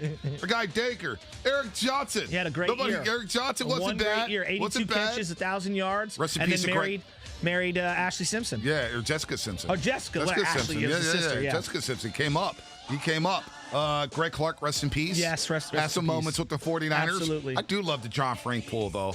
Yeah. I do love that. And there's a lot of guys who played multiple positions in the 40s, 50s, and 60s who aren't going to be represented. Billy Wilson comes to mind. He was more of a defensive end, but he would go in certain goal line situations and catch touchdown passes. The guy has 49 touchdown passes, and he barely lined up at tight end. Right. So I couldn't put him as a quote-unquote tight end because the game has evolved so much. I love the pull here from Delaney Walker, 831. Yeah. Honorable mention, Delaney Walker. Another guy who, man, if he was on the field just a little bit more, Delaney. could have been special. You're listening to 95.7 The Game, KGMZ, FM, and AC1 San Francisco, and Odyssey Station. Go back and download the Odyssey app and go back and listen to Dave Flemming. As he said, Brandon Belt is a top 25 positional player in San Francisco Giants history. But right now, we're trying to vote on the top tight end. If you had to start a tight end on the 49ers all-time team, we're going to put this on a poll at 95.7 The Game. Who would that tight end be? So who is it for you? This is a tough one, Shasky. Because it's tougher than I thought. Nostalgically, of course, you know I have a huge spot in my heart for Brent Jones and what he means. And I feel like all his numbers are diminished because of that. And I feel like the fans are going to vote on the internet one way. The reality is, for me, it's a no doubt about it. Right now, the greatest tight end of all time is Vernon Davis. Yeah, it's hard. It's hard to not say Vernon Davis. I think Kittle's on the trajectory. Kittle can get there. Kittle can get there. He's the people's tight end, but he's got to stay on the field. And that's one thing, Vernon Davis, he was tough, man. I know. He was tough. He was the Niners' only playmaker for about 4 straight seasons. Like, it wasn't Crabtree, it was Vernon Davis. And how can you not look at Vernon Davis in those 2 playoff games? Yeah. It's the Saints and the Giants in the 2011 season. He was special. I think about some of the deep passes from Colin Kaepernick. What about the play in Tampa Bay? Kaepernick throws, he launches a missile, and Vernon Davis continues to run downfield like a great deep ball catcher, catches it in the back of the end zone.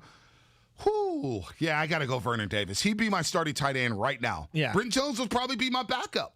Wow. Brent Jones would be my backup already, and George Kittle would be my 3rd tight end. I'm not mad at that. And here's what I would say. George Kittle's on the trajectory. Yep. But he's got to stay healthy, and I'm a little worried about the health because of how physical he plays.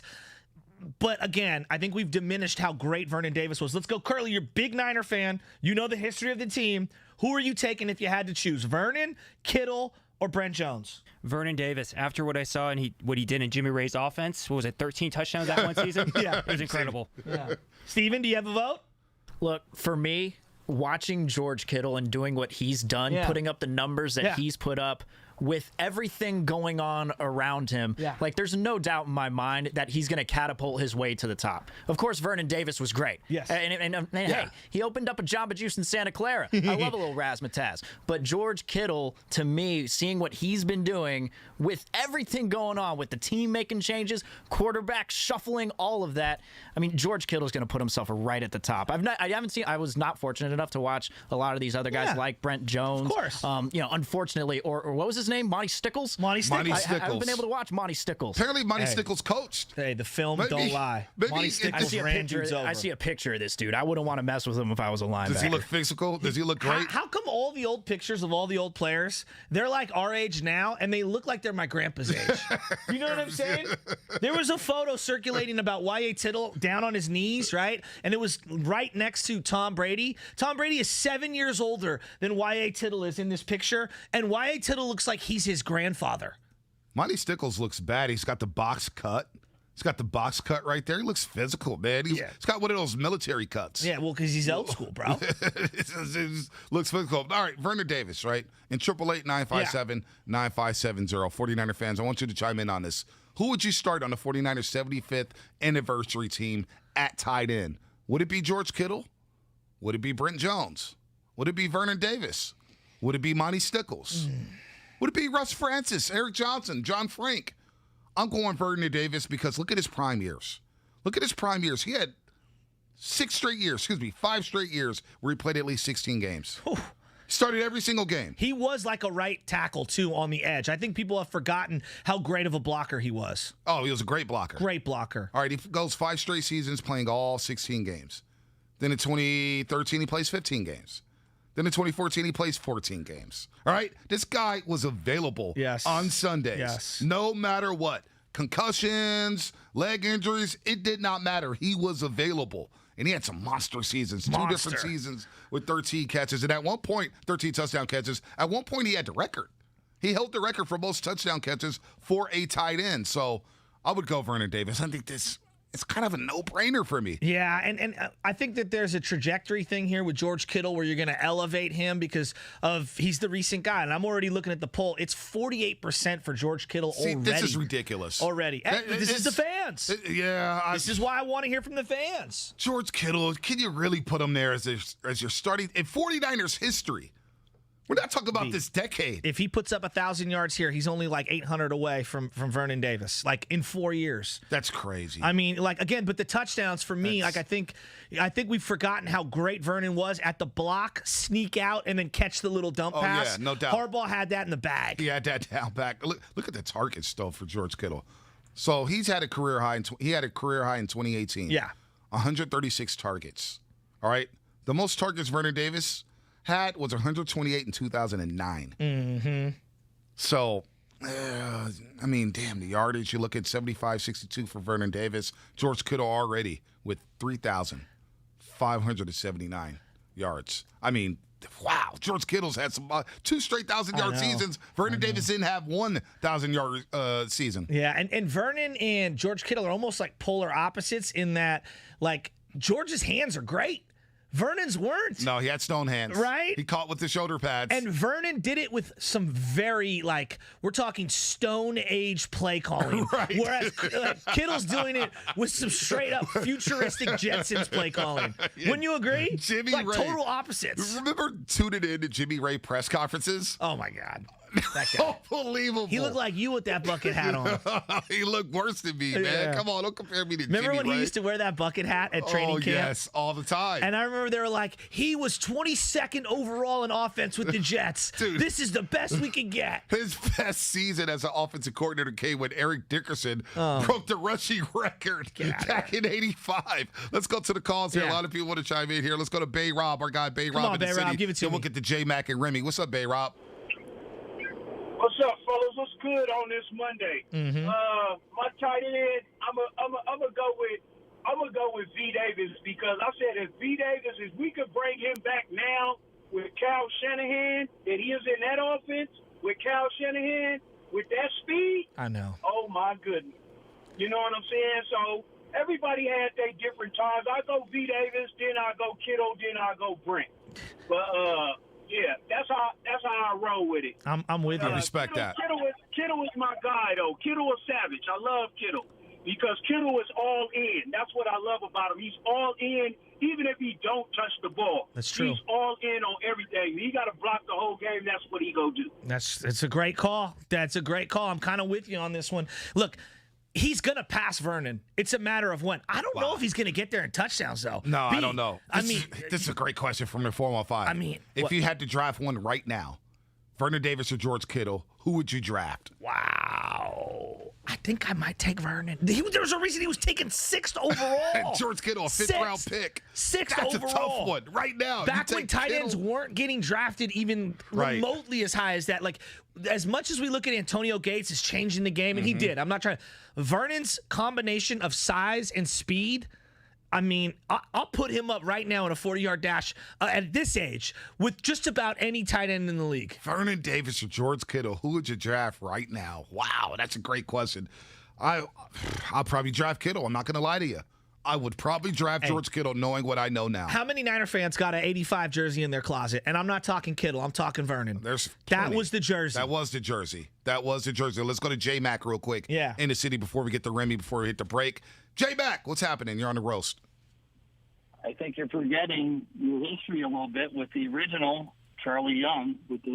Good call. Era. He's the one that, in the West Coast offense, brought out the entire tight end and using them as much as they did. I mean, granted, you have the pass of Mike Ditka and those type of people that set the bar, but Charlie Young for a few years here was just unbelievable. Good call.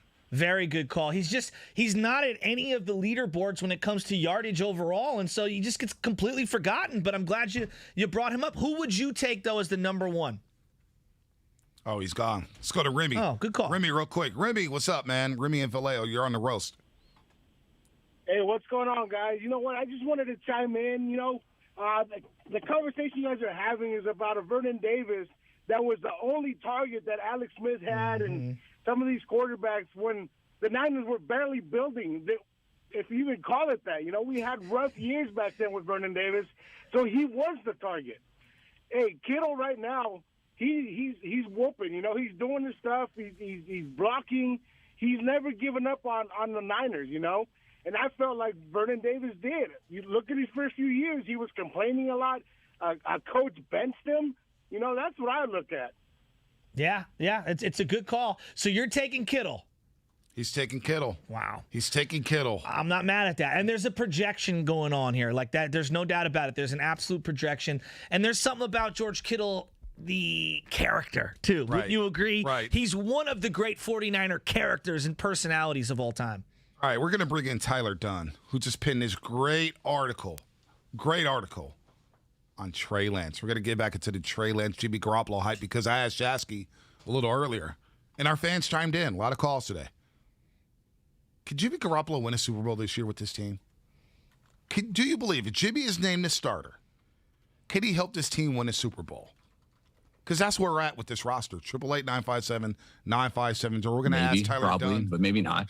We're going to ask Tyler Dunn that very question because he thinks Trey Lance should start on day number 1. We'll ask him why coming up here on 95.7 in Game. Listen to Steiny, Dibs, and Goo from 10 to 2. We're bringing Cam Inman from Bay Area News Group in every day to give us an update.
on the ones and twos. Tyler Dunn in just a second here. Founder of GoLongTD.com. Go long? Go long, baby. Go long. That's what we used to say in the schoolyard or go long. Yeah, go or deep. on the street. Go long. Go to the Camry. Keep going. And then hang a left. Keep going. Go long. Were you the kid that turned your back to the defense and then would take the football and use your finger on the football to show which direction everyone should be running in? Oh, absolutely. So you're going to go here. See the football here, boom, run it with a little button hook right there. Yeah. You run the out route right here at 7 yards. Were you a rhythmic thrower? Like, or did you throw people open? I don't like to pat myself on the back too much. Here we go. They called me at one point the best elementary school playground quarterback of all time. Was this when you were an adult? No. Some guy said this guy could play quarterback, man. Congratulations. Thank you, Aaron. Yeah, I wasn't bad. And then, the shoulder got beat up a little bit, and there was no more quarterbacking in my life. 12-year-old Bonte was having arm issues. I didn't have pulled a rotator cuff. I couldn't play anymore. Didn't really have an arm. Didn't have an arm as a 12-year-old. So who were you as a quarterback? Were you Jared Lorenzen or were you Michael Vick? Because you're lefty. Yeah, correct? I was a lefty. Yeah, I was a lefty. I don't see Michael Vick in your game. I didn't have a lot of Michael Vick in my game. Yeah. I didn't have a little. Kellen Moore? Nah, not that bad. I wasn't that bad. I'm thinking lefties. Yeah, Langford's lefties. looking at me like I'm crazy. Were you the Stabler? You know, the Kenny the Snake Stabler? I had a little Snake Stabler in me. I can improvise a little bit. A beard at 12? Yeah, well, I didn't have facial hair until I was 25. No joke. Now I can't get rid of it. I'm almost 40 and I still don't have facial hair. I know you don't. I want to lose a bet to shave the beard or something, see how I look. What's holding you back? I don't know. Let's bring in Tyler Dunn. He has a cool beard. You look at his avatar on Twitter, @TyDunn. His beard is serious. That's a grown man beard. And he's writing grown man articles at GoLongTD.com. And he pinned, I guess we can't even say pinned an article. He wrote an article on his laptop probably about Trey Lance. And he's going to explain why Trey Lance should start on day number 1. Tyler, it's finally good to catch up with you. Joe Shasky, the Butcher, Bonte Hill here on 95.7 The Game in the Bay Area. It's good to have you. Hell of an article about Trey Lance. We love the Trey Lance hype. We believe he has that it factor. But why do you believe Trey Lance should be the starter on day number 1? Oh, my God. Pleasure to be here, fellas. Thanks so much for having me, and thanks for the beard compliment. It's mostly just a case of having a baby a week ago and not really. Congratulations. Oh, congratulations, man. A boy or a girl? Thanks. Well, just getting out of control. You know how that goes. But, to answer your question, why not? Right? I mean, if you're Kyle Shanahan, if you're John Lynch, if you made this trade, and I loved it at the time, I love it now. If you made this trade, if you gave up 3 firsts, if you gave up a third, if you just went all in and had the guts to do that, why not play him? Because you know how far Jimmy Garoppolo can take your franchise. You saw it. I'm sure that Emmanuel Sanders play, that's looping in Kyle Shanahan's mind every day.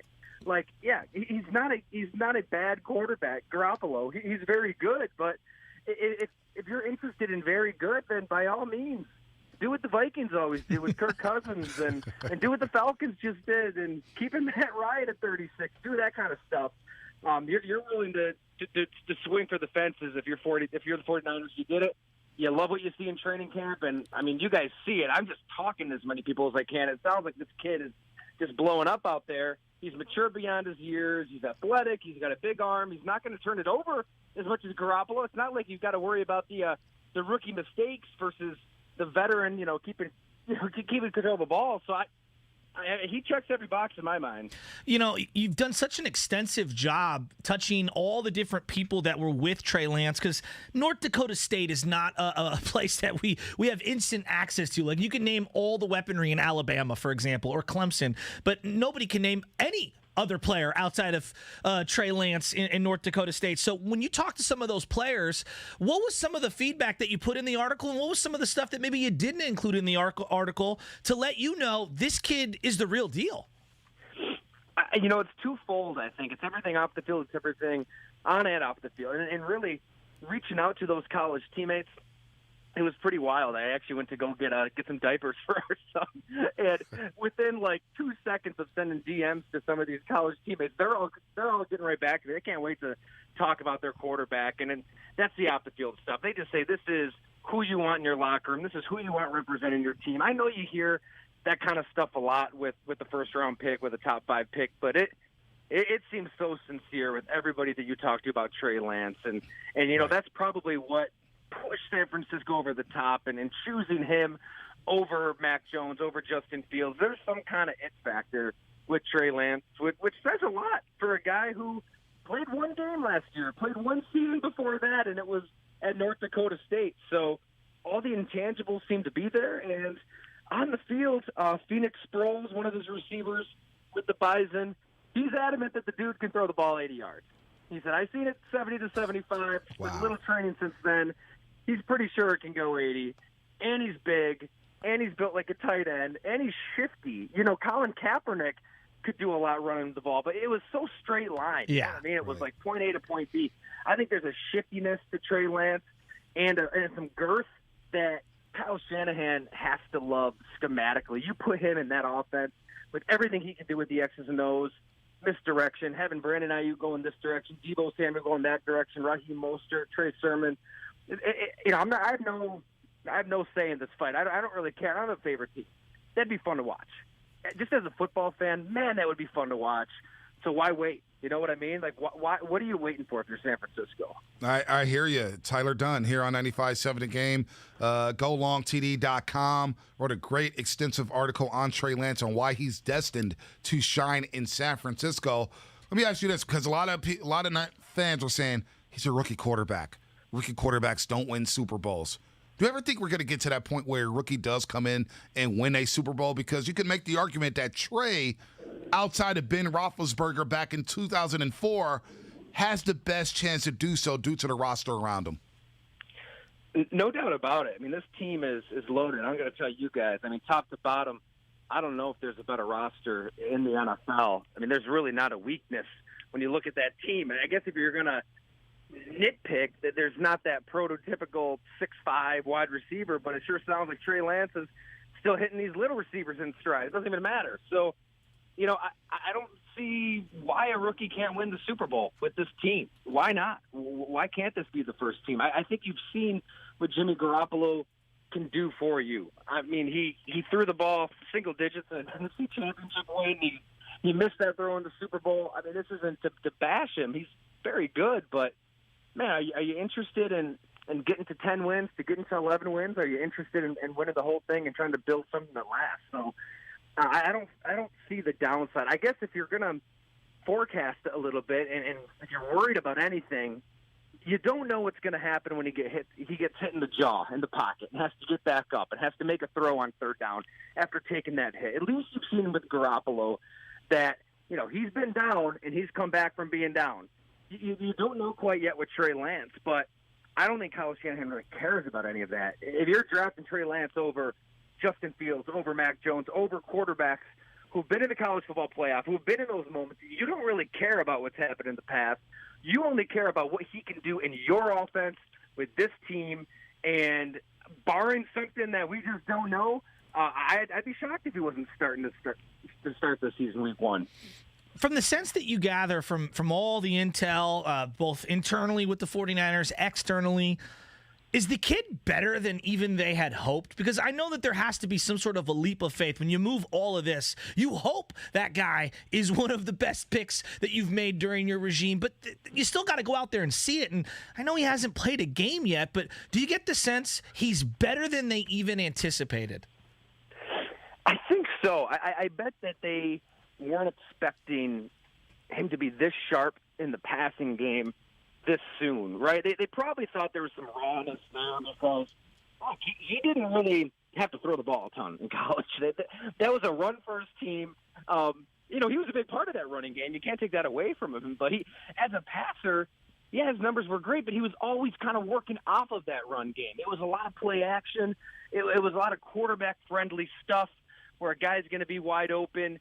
I'm sure that's what has surprised him, that he looks this good through the air in an NFL offense where you're not necessarily just, facing schools that half the country has heard of and in a run-heavy offense. So I think that's probably what has surprised him, how good he's looked just making the NFL throws that he's going to have to make. We all see it. Look, the team itself is putting these clips out. I don't think it takes a rocket scientist to see throws that he's making and think he's not ready. So if I ask you how many games Trey Lance would start this season, how many games do you think he will start for the 49ers this season? Oh man, great question. I'm gonna say every game. Wow. That might seem extreme, but this just I just think of the Seattle Seahawks, signing Matt Flynn. I covered that Packers team, and Flynn looked great in that season finale. Against Detroit. Contract, right? Against Detroit, that's right. There's 6 touchdowns, I think. And, you think this is his shot, and they just drafted Russell Wilson for the heck of it in the 3rd round. Russell Wilson gave them no choice, right? And Justin Herbert should have given the Chargers no choice. It took a team doctor stabbing Tyrod Taylor in the lung for him to get that shot. You don't want that to happen. You don't want to have to see Trey Lance for chance. If you believe in it, if you see it, if you think you can win with this kid, then I think he'll start week 1. I think Kyle Shanahan's smart enough to realize that, regardless of what he says. He's not going to stand at the podium and anoint this guy, a future MVP. Right. He's smarter than that. But I think if you were to catch him in an honest moment, that Kyle Shanahan would be doing cartwheels and jumping jacks with what he's seen so far. All right, so we've been kind of joking around about it being the biggest preseason game ever in 49er history because it's kind of partly true, right? Like, this feels like one of the biggest exhibition games ever. And I feel ridiculous even saying that out loud. But, like, Tyler, you're looking around at the whole league. Is there a bigger game than this Saturday night game featuring Trey Lance? Like, I know it's absurd, but isn't all eyes on Trey? It's probably the biggest preseason game, which is, I don't know, man. I mean, I can't get into these games like a lot of people. I get it. Like, it's football, and we're going to watch. We're all going to watch. But, teams aren't going to be showing anything on either side of the ball. That being said, yeah, it probably is the most hyped preseason game for a reason because of all of the special that's inside Trey Lance. You're going to see some of that special. You're going to see him operate outside the pocket. You're going to see the big arm. If he plays at all, that creativity, that innovation to his game is going to come out at some point. And that's what Russell Wilson did, to bring it back to him in 2012. Look, he balled out in training camp, but he did it in the preseason too. And as soon as they saw it, when the Bolts were flying, albeit the preseason, they went ahead and they started him week 1. Wow. Tyler Dunn. Go check him out. GoLongTD.com. Great article on Trey Lance. Incredible. Look, outside of Niners, Chiefs, I'm looking at the preseason schedule, week number 1. Miami at Chicago, 10 in the morning to see Justin Fields. Actually, because I'm into that. I'm into that one as well. Yeah, into it. But after the second quarter, I'm done. Yeah, I'm done. I just got to need to see Justin Fields take Andy Dalton's job out there in Chicago. He's slinging it as well. Tyler, thank you so much. Thanks, Tyler. We are hyped up about Trey Lance. Thank you so much. Congrats, too, on your new child, man. Absolutely. That's dope. Oh, my God. Thanks so much, guys. Glad we made it happen. Any day, anytime, just say the word. Enjoyed it. Absolutely. That's awesome. Tyler Dunn, man, saying that he believes Trey Lance will start every single game this season. 888-957-9570. D-Day is almost here. D-Day being Saturday, 5:30 p.m. at Levi Stadium when the Chiefs come waltzing in to Levi Stadium to take on the 49ers, and we get our first glimpse at Trey Lance in an NFL game. How hyped are 49er fans about a preseason game? Have you ever seen like the Magic School Bus? Oh, yeah, of course. Have you ever seen the Muppets when Kermit is going across the country and he's picking up all the Muppets and they're hopping into the car and Fozzie's driving? I'm going real old school here. You are going Steven, old you school. have no idea what I'm talking about. Love the Muppets. Love Miss Frizzle in the Magic School Bus. Wow. See, Look at that, okay. Now I'm here. You're talking to my wheelhouse, baby. Keep well, going. You didn't ask Curly. So I'm going to tell you right now. Your boy over here is going to be like Kermit. I'm going to be, on the back porch, barbecuing a little in the afternoon with my little banjo like Kermit. And I'm going to hop in a car, and I am going to have all kinds of different people here at the station hopping in the Mitsubishi, and we are smashing down to Levi's, and we're going to be singing tales the entire time. I cannot wait. That's a Batmobile day for me. It's a Batmobile day for me. Are you going stealth mode? I might go stealth mode, man. Dude, I'm not going to be able to sleep Friday night. Think about it, Shasky. Are you going to be able to sleep Friday night? You're going to have the Giants and Rockies on the tube, right? Giants and Rockies. May have some summer league basketball on. And all you're going to be thinking about is, I haven't been to Levi Stadium. We went to the practice, but not into the stadium. Yeah, not into the stadium. Yeah. You're going to drive into that parking lot. And it's going to be dust setting. Yeah. It's going to be dust setting, and you're going to smell the barbecue. You're going to smell some other things, too. You'll smell some other things. And you're going to see Trey Lance in that number 5 in red and gold for the first time. You may not be able to sleep, dog. Smell some other things. The smells in a parking lot, it's not just the legalized version you talk about. You get the porta potty smells. You get the mold smells. That's what I'm saying. There are nothing like the smells of a tailgated parking lot. You get the what are they cooking smells. Yeah, exactly. Just a random what is going on here in this parking lot. A lot of people want to pull our receipts, man. They're Pull the saying, receipts. Who cares? I mean, like, come on. I've got a CVS receipt worth of unbelievable takes Talk over about the wasting years. paper. What? Talk about wasted paper. CVS, man. Those receipts are like. I know it's ridiculous. But like, keep the receipt, please. So I got Ferdell is definitely in. He's coming down with me. Lucas is in. The whole squad's in. Curly's bailing on us. Like, I don't know why he doesn't want to hop in. But I'm telling you, Kermit, a.k.a. me, and the whole squad are going down there. It's going to be the Muppet van, and we're going to be blasting nothing but tunes the whole way down. I can't wait. I can't wait to bring the binoculars out. Oh, why? Because I will be in that press box with the binoculars, looking down at the warm-ups, looking at how the ball is coming out of Trey's hands, looking at where the shadows are, seeing what the interaction is between Jimmy Garoppolo and Kyle Shanahan. I would be looking for every little inkling of information, even with the binoculars. And I'll look over at Section 327. What's Shasky and the crew doing? Are they drinking? Are they watching the game? Oh, wait, Shasky's texting me. He wants the Wi-Fi password from the press box. I don't know if I'm going to give it to him. I really don't. It's very true. Yeah. I can't wait. So you're going to be like Batman in that you're driving the Batmobile to the game, and then you're just going to be standing from afar, like on top of a building with your binoculars watching everything that's happening, and no one else is seeing you? In that Batman scenario, didn't Hines Ward and like a fake Pittsburgh Steelers team get blown up by Bane? Yep. Hines Ward returned to kickoff for a touchdown. And it kept running even though the ground was all like earthquakey and stuff. I wonder if they postponed that game. They played it at a later date. A lot of things are going on in that I think they did. I think that game was canceled after that moment. Oh, canceled? Just canceled? Heinz Field. It's a nice little stadium there. Now, 510. Not only is Saturday Trey Lance's coming out party, but we have 2 fantasy football drafts going on beforehand. Wow. Bring on football. 2 in one day? And here's the thing. I can't wait for fantasy. Jimmy Garoppolo, I believe, is good enough to lead this team to the Super Bowl. I do. I really believe that. Yet, Trey Lance is going to be popping off the fantasy draft boards well before Jimmy Garoppolo. And part of me is like, I just rather see Trey. I just want to see Trey from day one because of what we saw at practice. I know we're talking about practice. I know, but I'm glad you bring this up. And this is kind of this is insider fantasy football type talk. If you knew Jimmy Garoppolo was the quarterback for whatever, let's say 5, 6, 7, 8 weeks, doesn't that diminish the value of some of the skill players? Absolutely. Then why aren't you correlating that to the possibility of them making the Super Bowl? Do you get what I'm saying? Like, how's there a disconnect there? So you think there's a cap on Kittle, Ayuk, and Debo with Jimmy Garoppolo at quarterback? Yeah. Where if Trey Lance plays, they can explode. Yeah, and I feel like we're not carrying that over. Now, I understand people are like, well, fantasy doesn't mean winning. Look at Matt Stafford every year.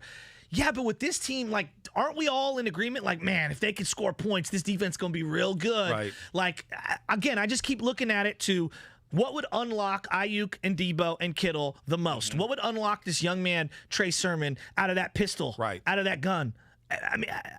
I mean, again, he's got to go out and do it. He's got to. The first step is Saturday. And look, we discussed this earlier when Ben Roethlisberger was a rookie playing for the Pittsburgh Steelers. He helped the Steelers go 13-1 in the regular season. Well, they ended up 13-3, but he was 13-1 as the starting quarterback. And he got to the playoffs. They beat the New York Jets by 3, and then lose to the Patriots in the AFC Championship game where he threw 3 interceptions. Belichick was in his bag. I believe Rodney Harrison had like a 90-plus yard interception return in that game. He didn't throw the ball more than, I believe, 31 times that season in a game. He had one 300-yard passing game. So where I'm going here is that if Trey Lance does start at quarterback, I'm not sure Ayuk, Debo, and Kittle are going to see those numbers. I think there may be a limitation on their numbers with Trey Lance playing at quarterback because I think Shanahan would go to a run-heavy offense. Trey Sermon, Raheem Mostert, Jeff Wilson Jr. comes back. And then, of course, Trey Lance with the quarterback keepers. Like, I would think we would see a very controlled run game where Trey Lance doesn't throw the ball more than 20 to 25 years old. I mean, 20 to 25 times. All right, so I'm looking at the game logs from 2019 for Jimmy Garoppolo specifically. Mm-hmm. How many times do you think he attempted more than, let's say, 30? Let's say 30 pass attempts. I would say 4 times all season in the regular season. 4 times. 7 times. Wow. 7 times. And 2 of them, 45, 46. I mean, just looking at that raw data, I would have thought he didn't pass that much. Isn't that a little surprising? 7 times over 30 attempts. Well, I'm actually not. Yeah, 7 times seems a much. I thought, wow, that is. I am a little shocked at that because, well, you had the 2 Arizona games where they threw it out. They threw it all over the place. Yes. Seattle, he had 46 dropbacks. Yep, and that was the overtime game. Uh-huh. The Saints game, maybe? Mm-hmm. Was that one of the games? And the Atlanta game. Wow. Which was the following week. Right. And then early on in the season against the Pittsburgh Steelers, we got hit like crazy. And then the first Rams game down in L.A. that they won 20-7. Wow. That's a lot of games. I'm surprised. 7. That's almost half the year. And this is why I get upset, Shasky, when people say, well, he was a game manager. Shanahan didn't trust him. He had training wheels on. He was carried by the defense. All the running game was great. He had 7 games where he threw the ball at least 30 times. Mm-hmm. Doesn't sound like he was a game manager to me. That's not game manager to me. No, go look at Trent Dilfer's number. That's game management. All right? I'm with you on that. But I think everybody's hyper-focused on the amount of dropbacks in the Minnesota playoff game and in the Green Bay game. Whereas you look at the regular season and he just dropped back way more than that. I mean, and again, I misremembered it because I didn't think he did it that many times. So to see that clarification, and then just to go be fair, what he did in 2020, which is the most recent body of work, dropped back 33 times for attempts in week 1, a loss. But again, 33 pass attempts. And then week 6 against the Rams, 33 pass attempts. So, you know, and that's of the 7 games, 6 games or so that he played. It's more than I thought, B, if I'm being honest with you. So with that said, if Shanahan said, you know what, Shasky and Bonte are full of it. They're just hyping you guys up about Trey Lance. Jimmy Garoppolo is my starting quarterback, which he said over and over and over. But when he says it the week of Detroit, if he says that the week of Detroit, week 1 of the regular season, Jimmy Garoppolo's my guy, he is starting at quarterback. How are you feeling about the season? I mean, does your expectations change for the 49ers if Jimmy Garoppolo's your quarterback this year? In terms of excitement level, yeah, I'd be slightly less excited. Slightly. I'm still gonna come on, dude. I'm still gonna be excited. It's football. And here's the hard part. I think I admit this on the front end. I will be so ready to do the yank job. It's not even funny. And it's not fair to Jimmy, though. Yeah. I admit it. It's not fair to Jimmy. But if you don't think every sailed pass, every missed pass, every sack, every little we are going to go over with a fine-tooth comb. I admit I don't have the patience. It's really, really difficult for me to be patient. All right. So what is it going to take to see Jimmy yanked? What in your mind? Who knows? I mean, if he starts hypothetically and he's in Detroit, and they're in a 2020 game. He yanked him out of a game during the regular season last year twice. But that ankle was beat up. I know, but he was dialed in that Jets game. 888-957-9577. Was he not? He was dialed in. He played well in that game. Played really well. Played well with that messed up ankle. The sports wifey on Twitch. Bonte is not going to be sleeping Friday night. He's going to be watching old 49er footage all night. You're not lying, sports wifey. No, you're not lying at all. I will be watching old tapes. How many Jimmy no throws before Kyle says no? Oh my gosh. You think Jimmy will actually play this Saturday? That's a great question. I mean, do you even look if he doesn't play in the game and Trey plays with the starters and he lights it up? We'll all be looking into that way more than we should. I'll be the first to admit it. I think if I'm Jimmy Garoppolo, I'm playing Saturday. How many series? I mean, he hasn't played good football in a while. And in terms of going out there with the first string, like what is it? It's been almost a year and a half. Yeah, I'm playing him with all the ones. Let's go to Steven and Vallejo real quick. Steven. What's happening, man? You're on 95.7 The Game. Hey, what's up, gentlemen? Great up? takes all morning, but I got to say, Jimmy G is going to be the QB1 all season as long as he's healthy, and we're not going to see Trey Lance unless it's in a Taysom Hill package like they do in New Orleans. But, I mean, Trey Lance is great. Yes, this game coming up is going to be fun to watch, but preseason doesn't show us anything. I mean, you guys were all over Jimmy G for 5 INTs, and then he took the team to the Super Bowl. So, I mean, I'm not going to put too much stock into it. The only thing Trey has showed us during camp is that John and Kyle made the right pick. Right. And that's all I'm saying. Babs, let me ask you this real quick. Babs. What's your expectations if Jimmy does start all 16 games? 12 wins. 12, 13 wins. It's 17. Excuse me, my bad. I got to adjust to that. That's 17. Yeah, 17 games now. Man, I forgot all about that. Yeah. This funky number. 12, 13 out of 17. You guys can mark the tape. Mark the tape. We don't do marking of tape anymore, do we? We hit the trim button or something like that? Yeah, we trim it, F8 it, and save it, and do all that. Do you see what we got going here? I do see what we got going here. Hit me with the Olympics music. Yeah, where's our Olympics music? Where's our NBC theme music here as the great Kate Scott is back from Connecticut. Oh, my goodness. With the timeless coffee from Connecticut. not Tokyo, Japan, Connecticut with timeless coffee. As she did He has not been able to pronounce Connecticut properly. I always say Connecticut. I always say that, even as a kid. Is it a San Francisco thing? It's a Bonte Hill thing. It's a Fillmore, California thing. Fillmore. Well, you guys always give me such a hard time about always going to Timeless and not bringing anything. So the roasters on Twitch can see. I literally bought the store today. We got pesto cheese rolls. Wow. We got pepperoni rolls. We got apple cake. We got cookies. We got donuts. Anyway, Timeless hooked it. And I was supposed to eat carrots today, so thank you very much for bringing pastries. Good luck to my belly today. They're 100% plant-based. Matt is juicing because y'all know he just got back from like a week away on vacation and he just cussed me out in the office. So anyway. His Twitter profile has been interesting. Tell us all about the Olympics.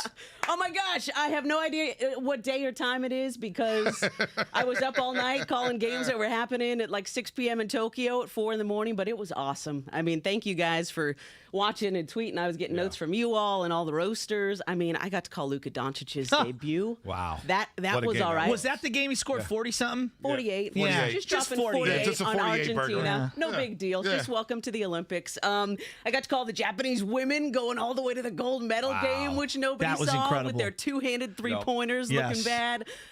Got to call, the Aussie Boomers winning their first ever Olympic medal after 15 trips to the Olympics. And there was tears and Patty Mills going off for 40-plus. Anyway. We wanted the Warriors to sign him. We were over here trying to do covert missions. Oh, don't. So the guy producing the games was, Bonte. Oh, I know Phil. Big Phil baby. Shout out. He's been producing the Warriors games forever. Yeah, he's a great dude. So he got stuck with me, unfortunately. He didn't get to go to Tokyo with Fitz, but he was telling me because he had the back channels. He was like, they're real close to making it happen. Patty might be coming to Golden State. We are rooting for that. That makes me sad now. That makes me sad. We were just talking about the USA basketball team and Draymond and Kevin Durant. I just can't figure out their relationship. Like, are they besties? They're buds. I know. I heard you guys driving in. You were cracking me up and going with Belt and JT Snow and Will Clark. Let's ask her about Belt. Kate's a Belt fan. You're a Belt fan. I have been from the get-go. I don't think her dad is. Monster Weekend. You and your dad and my dad would just be together, just roasting that too. Anyway, the reason that I'm back at this awkward time of the show, bringing in treats and everything, was because guys, like we talked about last night, I just wanted to be the one to let the listeners know what's going on. And as I'm sure most of them have probably figured out, I mean, I've been gone for 3.5 weeks and was gone for pretty much 2 weeks before then because Fox is calling me, asking me if I want to call Copa American Gold Cup. NBC is asking me if I want to call Olympics. There's lots more exciting opportunities that are coming up in college football season that I'll be announcing in the next few days and stuff. But it's awesome for me. But that's not the way to a successful morning show. And it wasn't fair to you guys, and it hasn't been fair to our roasters. So I just wanted to announce this morning that I am no longer going to be on the morning roast with you guys. I'm still very much a member of the 95.7 The Game family. But I love you guys so much, and I've been listening at random hours the last 2.5 weeks, and I'm so proud of how you sound, just the two of you, and everybody knew this already.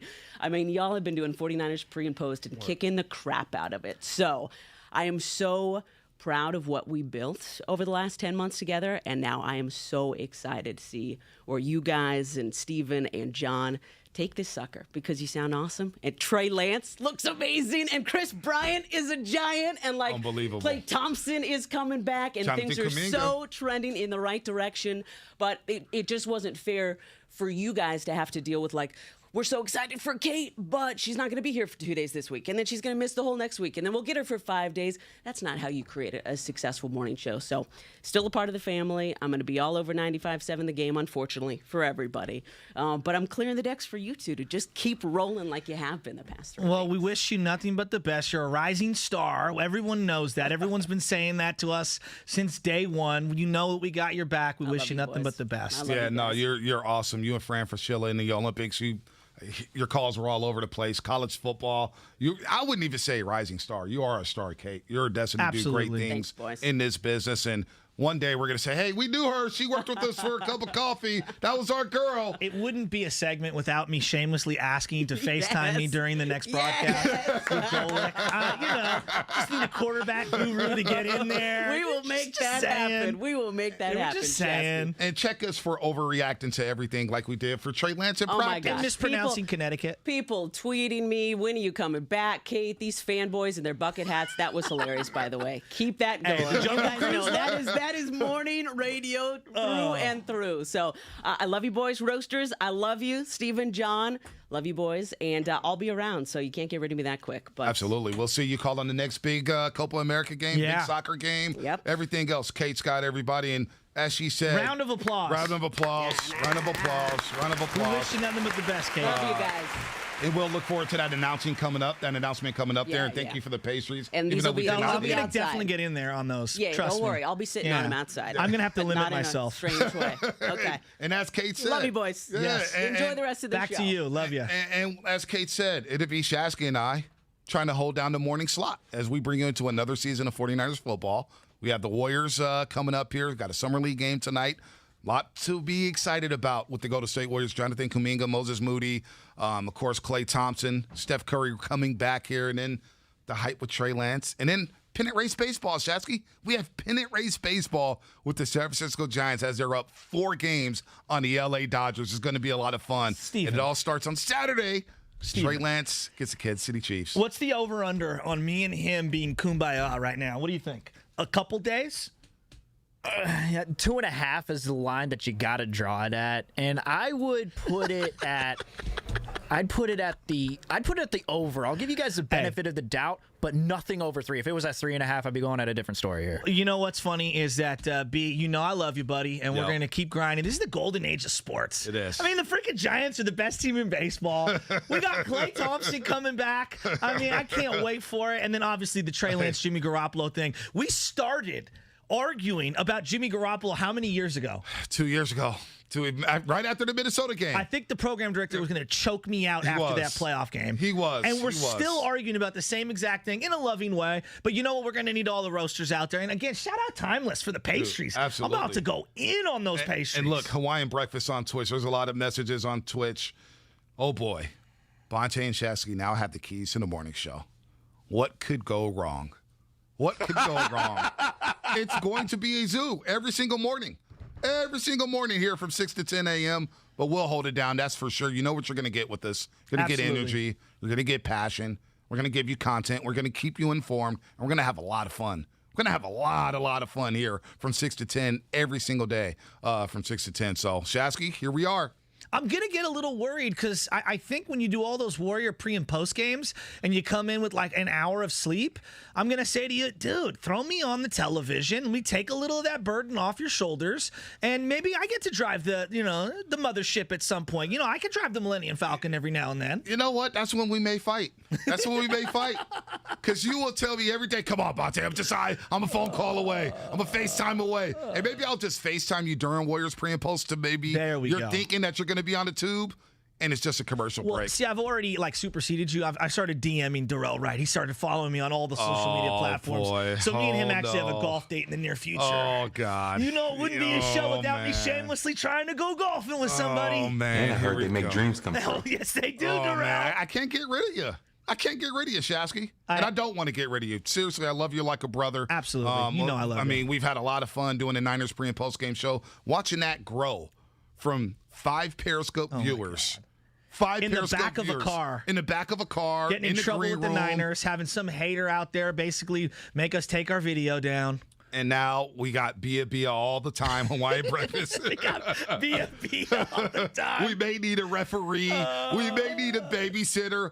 Who knows what the hell's going to happen on this morning show here on out. You know who's the referee? If you're San Franciscan, you know who this person is. Ben Legier up in heaven is up there. Old Ben, if you played CYO sports at any level, you know old Ben. Old Ben is going to referee us. No, not old Ben, a.k.a. Obi-Wan Kenobi. I'm talking old Ben Legier, the legend. That's who's going to referee us. All right, that's it for us. Steiny, Guru, and Dibs. I believe Full Squad is back, Full squad. right? Absolutely. They Full are squad. back. They're going to talk about Trey Lance and Jimmy Garoppolo. They'll talk some Golden State Warriors basketball. Absolutely. And they will talk about the San Francisco listening. Giants, the best record in baseball.